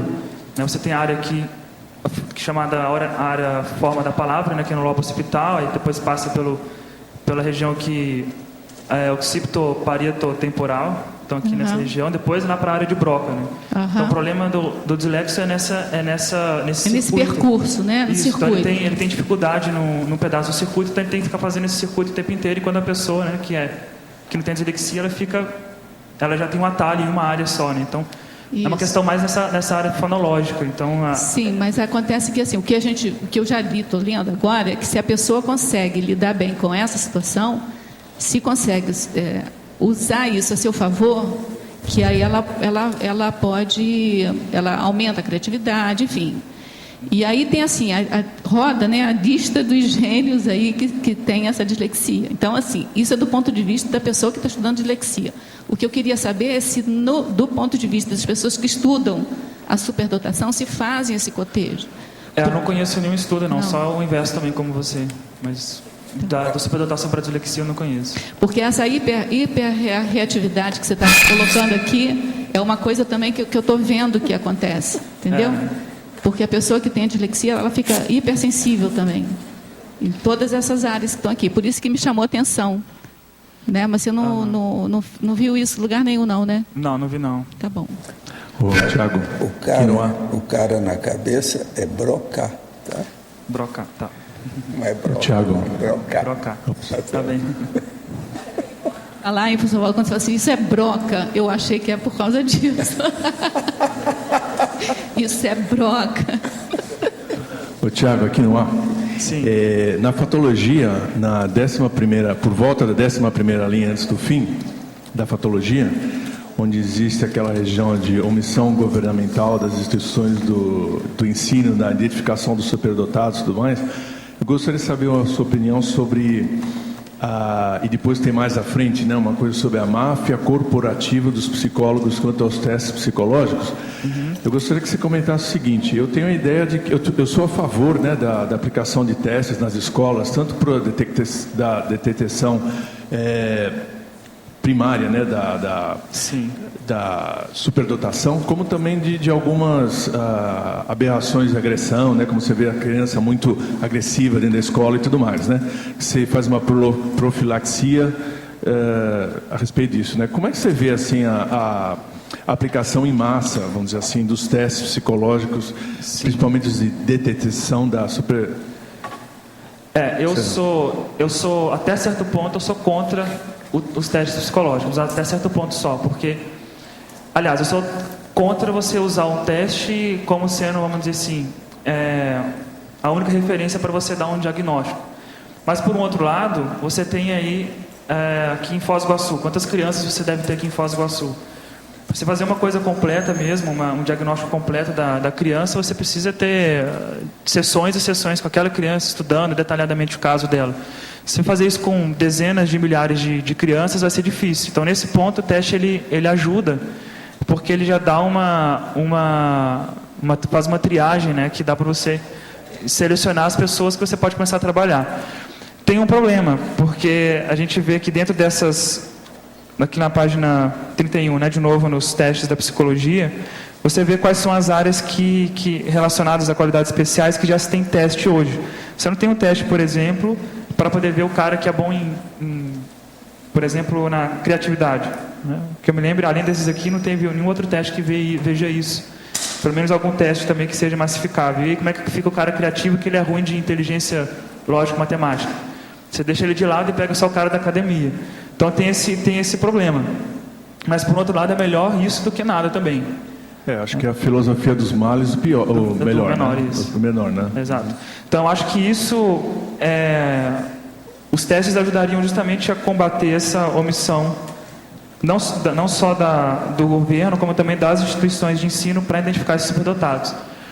A gente pode falar mal dos testes psicológicos, mas vamos ver lá nos Estados Unidos, claro que tem todo o problema, o belicismo, a questão lá de outros problemas que eles têm que são mais sérios. Mas, de qualquer modo, o desenvolvimento tecnológico deles, em grande parte, se deve aos testes psicológicos que são feitos em idades mais tenras, né? Então, as pessoas já são selecionadas para classes especiais para desenvolver o máximo de potencial que eles têm. Enquanto isso, o Brasil está aqui mandando um produto, matéria-prima para a Alemanha mexer naquilo e mandar para a gente a tecnologia pronta, sendo que a gente não está criando especialistas aqui em tecnologia para poder fazer isso por nós. Então, a gente acaba perdendo com isso. Então, por mais que tenha esses problemas com os testes, tem alguns benefícios que a gente poderia estar aproveitando, né? Eu acho que a gente herdou dos Estados Unidos um pouco aquela preocupação, acho, muito grande pela identidade, né, pela privacidade da pessoa, mas aí você perde também de saber o quão a pessoa é inteligente, né, ou quão louca é a pessoa, né, através dos testes, né, então se perde muito isso, né, eu acho que é uma energia muito jogada fora, que eu acho que está acontecendo, como você notou, né, aqui localmente no Brasil inteiro, e eu noto que ainda existe um certo preconceito nosso mesmo, né, de cada um de nós, quanto à detecção da inteligência, né? Eu falei outro dia para minha irmã, olha, Glória, eu acho que a minha prima, a minha sobrinha, né, Letícia, ela tem um desempenho muito alto, né? Você não faz um teste para ela, para ver se alguma coisa, né? Ah, não, eu não vou fazer porque se ela souber que ela é inteligente, ela vai brigar com a irmã dela, né? Então você vê um exemplo de um certo tolimento, né? Tem muita gente que considera a educação especial para superdotado uma questão muito elitista, né? Por um lado, isso é uma besteira, mas por outro lado é isso mesmo, né? Porque você vê muitas pessoas que estão em favelas, por exemplo, condições extremamente precárias, que são superdotados, estão lá, tem um potencial enorme que pode ser explorado. E porque a educação para superdotado é elitista, a gente não vai escolher pegar os superdotados da favela. Então isso eu acho que é um problema. Também não é só o superdotado, tem que pegar, a educação para o superdotado também é considerada uma educação inclusiva, né? Então você tem que pegar a educação para todo mundo, inclusive para o superdotado, né? Não tem por que deixar de lado. Então isso é um problema realmente. E justamente se você pegasse mais superdotados, provavelmente a gente conseguiria resolver muito problema aqui no governo, que justamente acabaria com os problemas, com outros problemas educacionais que a gente tem também, né? Então tem essa questão mesmo. Ok, obrigado. Tiago, aqui no D, na página 28, na paradoxologia, na segunda linha, eu gostaria que você assim desenvolvesse um pouco mais o item paradoxo, metacognição avançada, baixa recuperação de cons. Como é que é essa questão, assim, como é que funciona isso? Achou aí? Sim. Deixa eu lembrar aqui o que eu quis dizer com isso. A metacognição avançada que não leva à recuperação de consciência. Né? Bem, a questão é que não necessariamente uma cognição, né? Avançada cognição em termos cerebrais. Né? Não necessariamente isso envolve uma recuperação de consciência. Então, a pessoa ela pode estar obnubilada, está se desenvolvendo cognitivamente, mas está obnubilada em relação a uma série de questões das ideias inatas dela. Às vezes tem um curso emissivo, às vezes não, mas tem coisas de outras vidas que a pessoa já aprendeu, mas não está acessando. Né? Você acha que isso pode ter relação com o porão consciencial do candidato a INVEX, por exemplo, intermissivista? Acho que sim, com certeza. Agora, gente, nós temos tanto superdotado aqui, eles deviam estar fazendo pergunta para você. Por exemplo, o Rui, o Flávio, o Rouanet que está ali, o doutor que está lá. Eu não vi esse povo fazendo pergunta nenhuma aqui. Esse povo todo, para mim, é superdotado, sabe? Pelas coisas que eu estudei, de alto nível. Como é que é? Ô Rui, você não vai falar nada? Você, por exemplo, é uma vergonha. Agora... Eu conheço o cara há muitos anos, sei como é que ele é. Como é que fica? Eu estava lembrando uma notícia no jornal que eu vi há algum tempo, que era uma pesquisa que fizeram lá no Rio Grande do Sul, se não me engano foi numa FEBEM, tipo FEBEM. E aí o pessoal aproveitou e fez uns testes de inteligência. E eles ficaram espantados com o resultado, que a média estava um pouco superior das pessoas na escola pública pegar comum. Os meninos de rua, tem muita gente assim. E se for no interior, ainda tem mais ainda. Isso é experiência, ó. Muitos anos que eu já vi. Gente, o desperdício dos gênios no interior do Brasil, na época que eu vivi lá, dava pena. Estou falando no interior, porque nós estamos no interior, mas não é isso. Estou falando no interior do interior do interior, lá no centro do Brasil. O negócio é muito desperdício. Tem certas pessoas, se tivesse numa capital, na mesma hora ia ser levado para as culminâncias de liderança em várias áreas. Isso é impressionante, todo mundo desperdiçado. Tem muito disso até hoje.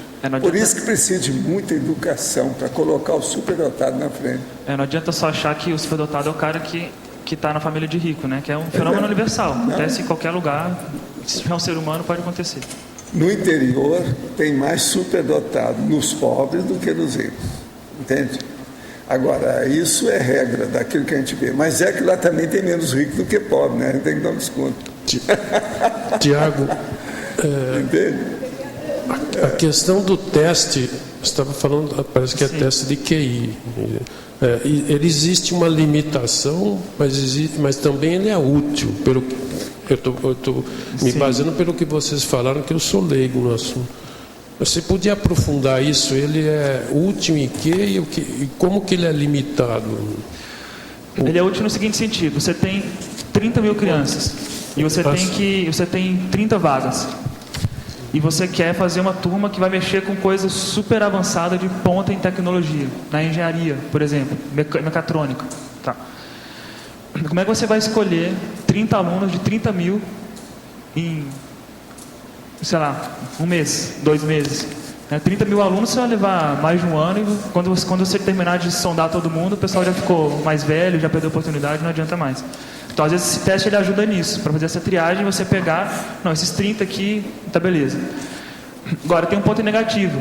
Às vezes, daqueles 30 mil, você escolheu os 30 que tinham uma inteligência lógico-matemática, espacial, bem acima da média. Mas, às vezes, tinha um cara lá, ou algumas dezenas, alguns milhares de pessoas que não tinham tanta essa inteligência, mas eram super criativos, que ajudariam também muito nesse processo. Você deixou eles de lado. E a outra coisa também, você vai pegar individualmente um teste. Essa é uma outra limitação que eu vejo que é mais séria, é isso. Se você quer se conhecer e vai fazer um teste de psicologia, um teste psicológico, que vai se basear só nisso, aí você tem um problema, porque, bem, você vai pegar um caso específico para poder aprofundar, entender mais aquele caso, só com o teste é muito limitado. Então ele dá uma base assim, inicial para você conhecer a pessoa, ele tem uma ideia de algumas coisas da pessoa, mas depois tem que aprofundar mais para saber. Então bate com. Eu tive lá um professor também, eu tive psicologia, só a parte bem elementar. ele dizia que o problema do teste é que ele é limitado nas variáveis, ele não abrange todas as variáveis da pessoa, parece que é isso, né? Ele pega só algumas variáveis e se baseia naquilo. Sim, isso. O teste que hoje é considerado o melhor teste de QI, porque ele é o teste que mais representa o chamado fator G, né? É o teste de matrizes progressivas de Raven. Ele é um teste não verbal, ele é basicamente um monte de figurinha que você tem que avaliar a lógica das figuras e ver qual que é a próxima figura. Então, bem, se vai avaliar, não vai avaliar muita coisa da pessoa, né? Se você for pensar assim, com um pouquinho só mais de profundidade, você vê que não tem tanta coisa que você vai descobrir da pessoa. Então, ele geralmente é muito específico, muito pontual, de uma habilidade, é quase como se fosse uma prova do colégio.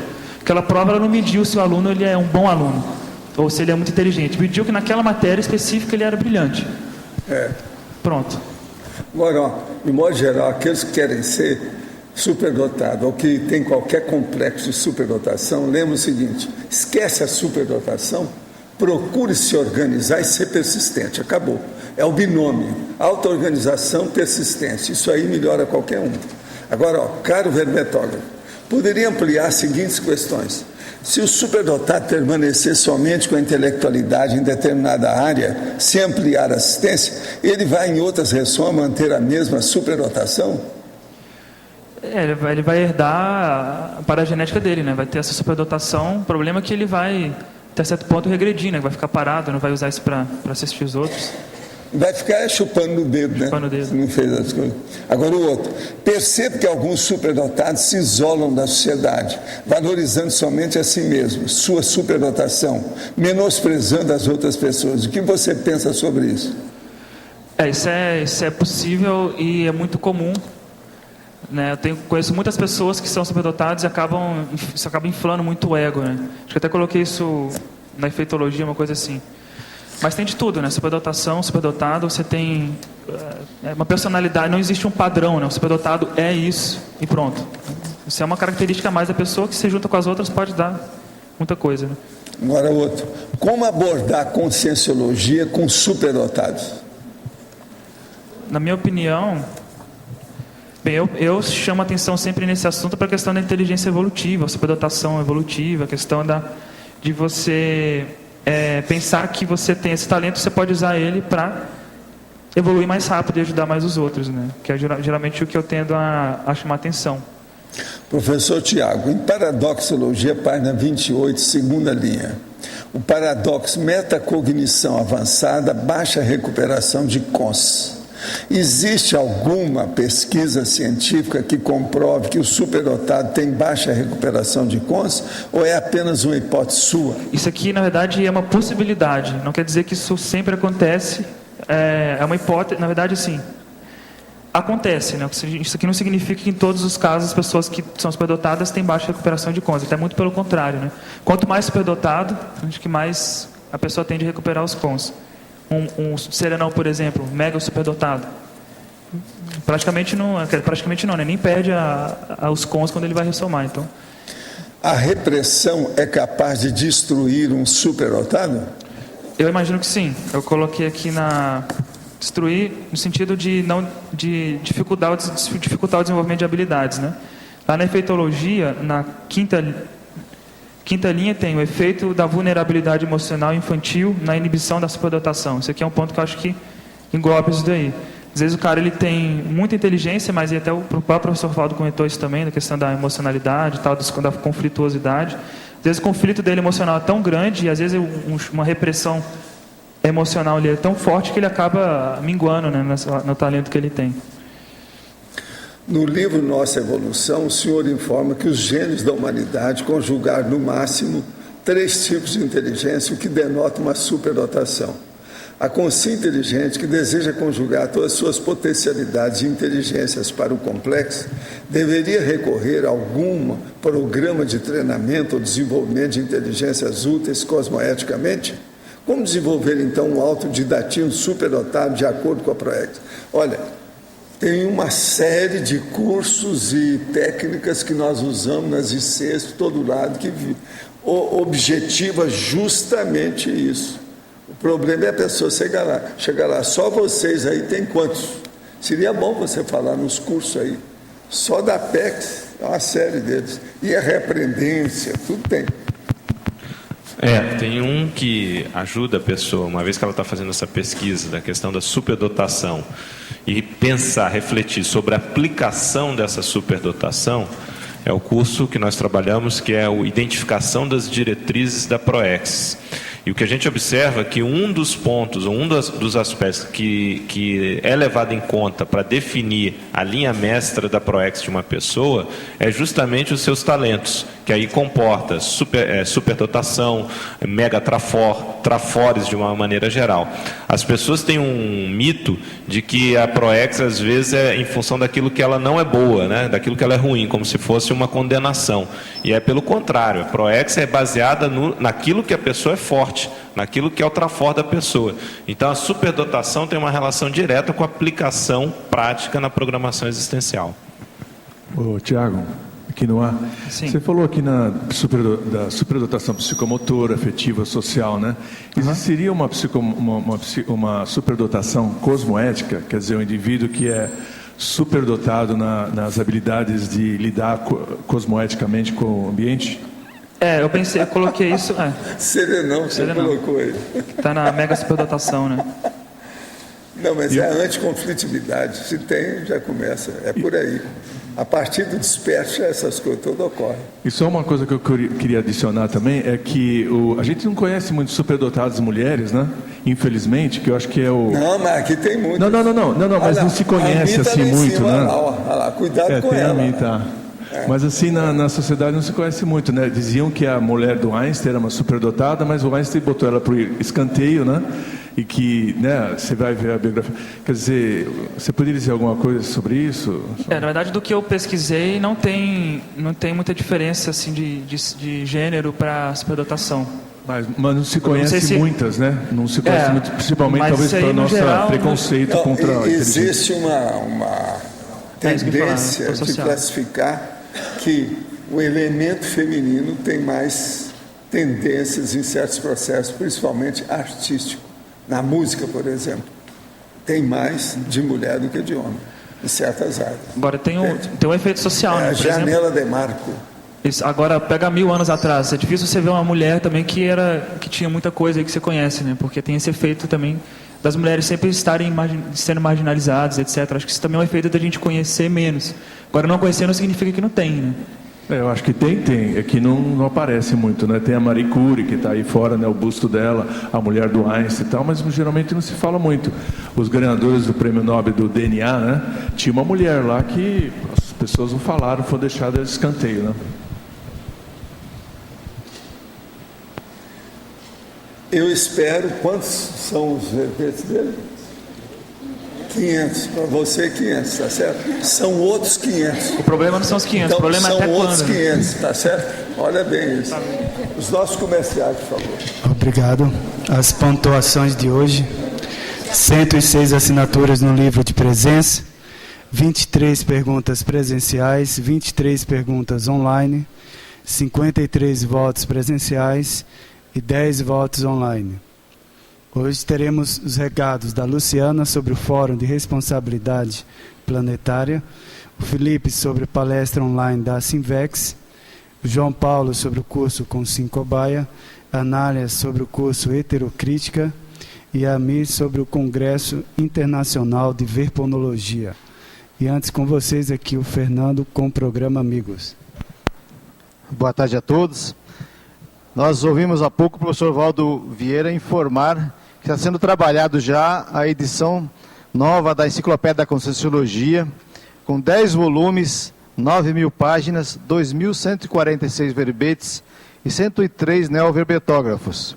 Essa nova edição está sendo preparada e nós estamos trabalhando para que o associado do programa Amigo da Enciclopédia possa receber antecipadamente esta versão por meio de um download no programa Amigo da Enciclopédia. Então, quem é associado ao programa Amigo da Enciclopédia poderá receber a edição antecipadamente por download no programa Amigos, logicamente sem custo nenhum, gratuitamente. Então, nós convidamos aquele amigo com a sua assinatura vencida e aquele que pretende fazer a sua adesão ao programa, que possa fazer imediatamente, né, por meio do site www.enciclopediadaconscienciologia.org ou ligando na recepção do SEAEC, inclusive pode ligar hoje, domingo, que atende, no telefone 45-3525-2652. Nós ficamos à disposição. Obrigado. Boa tarde, pessoal. Queria pedir para levantar a mão aí, por gentileza, quem sabe o que é uma sociedade de risco? Ninguém? De novo, sociedade de risco, alguém conhece esse termo? Então, sociedade de risco é aquela sociedade em que tudo aquilo que a gente faz como necessidade de sobrevivência acaba se tornando um risco à nossa saúde, à nossa longevidade, à nossa convivência. Então, o próprio ato de se alimentar, de morar, de se vestir, de beber água, de transitar, se comunicar, acabam se tornando um risco. A sociedade que a gente está vivendo hoje é considerada uma sociedade de risco. Mas já existem várias pessoas, várias pesquisas, vários países investindo em tornar essa sociedade mais saudável, mais sustentável. Para isso, a gente precisa usar tudo aquilo que o Tiago falou hoje aqui, as nossas habilidades especiais, ou nem tão especiais, mas pelo menos a nossa inteligência evolutiva. E aí eu convido vocês a participarem desse debate de como construir a nossa comunidade de modo mais saudável, mais sustentável, durante o primeiro Fórum de Responsabilidade Planetária. O fórum vai ser aqui em Foz do Iguaçu, no Discernimento, de 28 a 30 de outubro. Esse mês, portanto, faltam 20 dias. E todos vocês estão convidados a participar. Se vocês quiserem conhecer melhor os nossos convidados, que são todos especialistas nessa ideia de superar a sociedade de risco, podem visitar o nosso site www.responsabilidadeplanetaria.org.br ou podem telefonar aqui para o SEAEC 3525-2652. Nós aguardamos vocês lá. Muito obrigada. Olá a todos, boa tarde. Nós estamos aqui, o professor Felipe Corpo e mais eu, para convidar todo mundo para assistir a uma palestra online que vamos ter a partir das 3 da tarde na Sinvex. O tema da palestra de hoje vai ser dupla evolutiva em inversão existencial. Nós queremos convidar todos que estiverem interessados em entender um pouco mais sobre dupla evolutiva, sendo que um dos temas mais importantes para pensarmos na possibilidade de sermos completistas nessa vida e para desenvolvermos a interassistencialidade. Então, para aqueles interessados, a palestra vai ser às 15 horas através do site www.asinvexis.org. O tema, então, da palestra é dupla evolutiva na Invex. Estão todos convidados. Obrigado.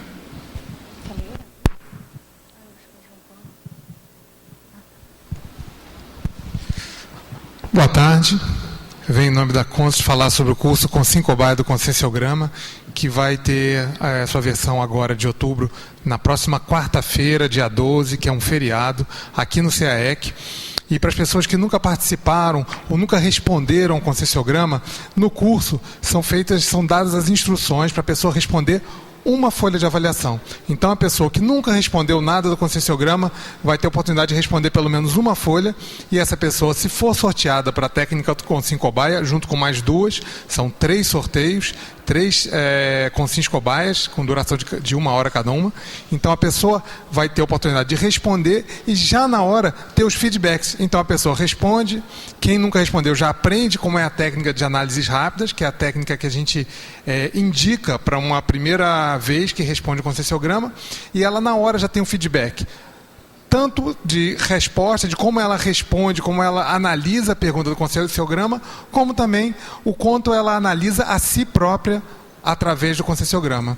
Então, é um curso que é muito completo. Ele é interassistencial, ele ajuda a pessoa a ter uma elaboração mental no sentido de responder e interpretar as perguntas do conscienciograma, e ela já tem um feedback, a heterocrítica das outras pessoas na mesma hora. Então, nós aguardamos os interessados. A quarta-feira é o próximo curso, a partir das 3 da tarde, logo após a tertúlia. Muito obrigado. Boa tarde. Eu gostaria de aproveitar a temática do verbete de hoje e convidá-los a participar do Heterocrítica de Obra Útil, É um curso que ele desenvolve os atributos mentais somáticos, né, concentração mental, discernimento, argumentação. E ele vai ocorrer daqui a 4 semanas, no dia 5 e 6 de novembro, tá, aqui no Discernimento, no CAEC. E esse ano o livro analisado é O Quinto Poder, uma consciência social de uma nação. Esse livro aqui é da Maria Helena John Peter, ela é de Porto Alegre.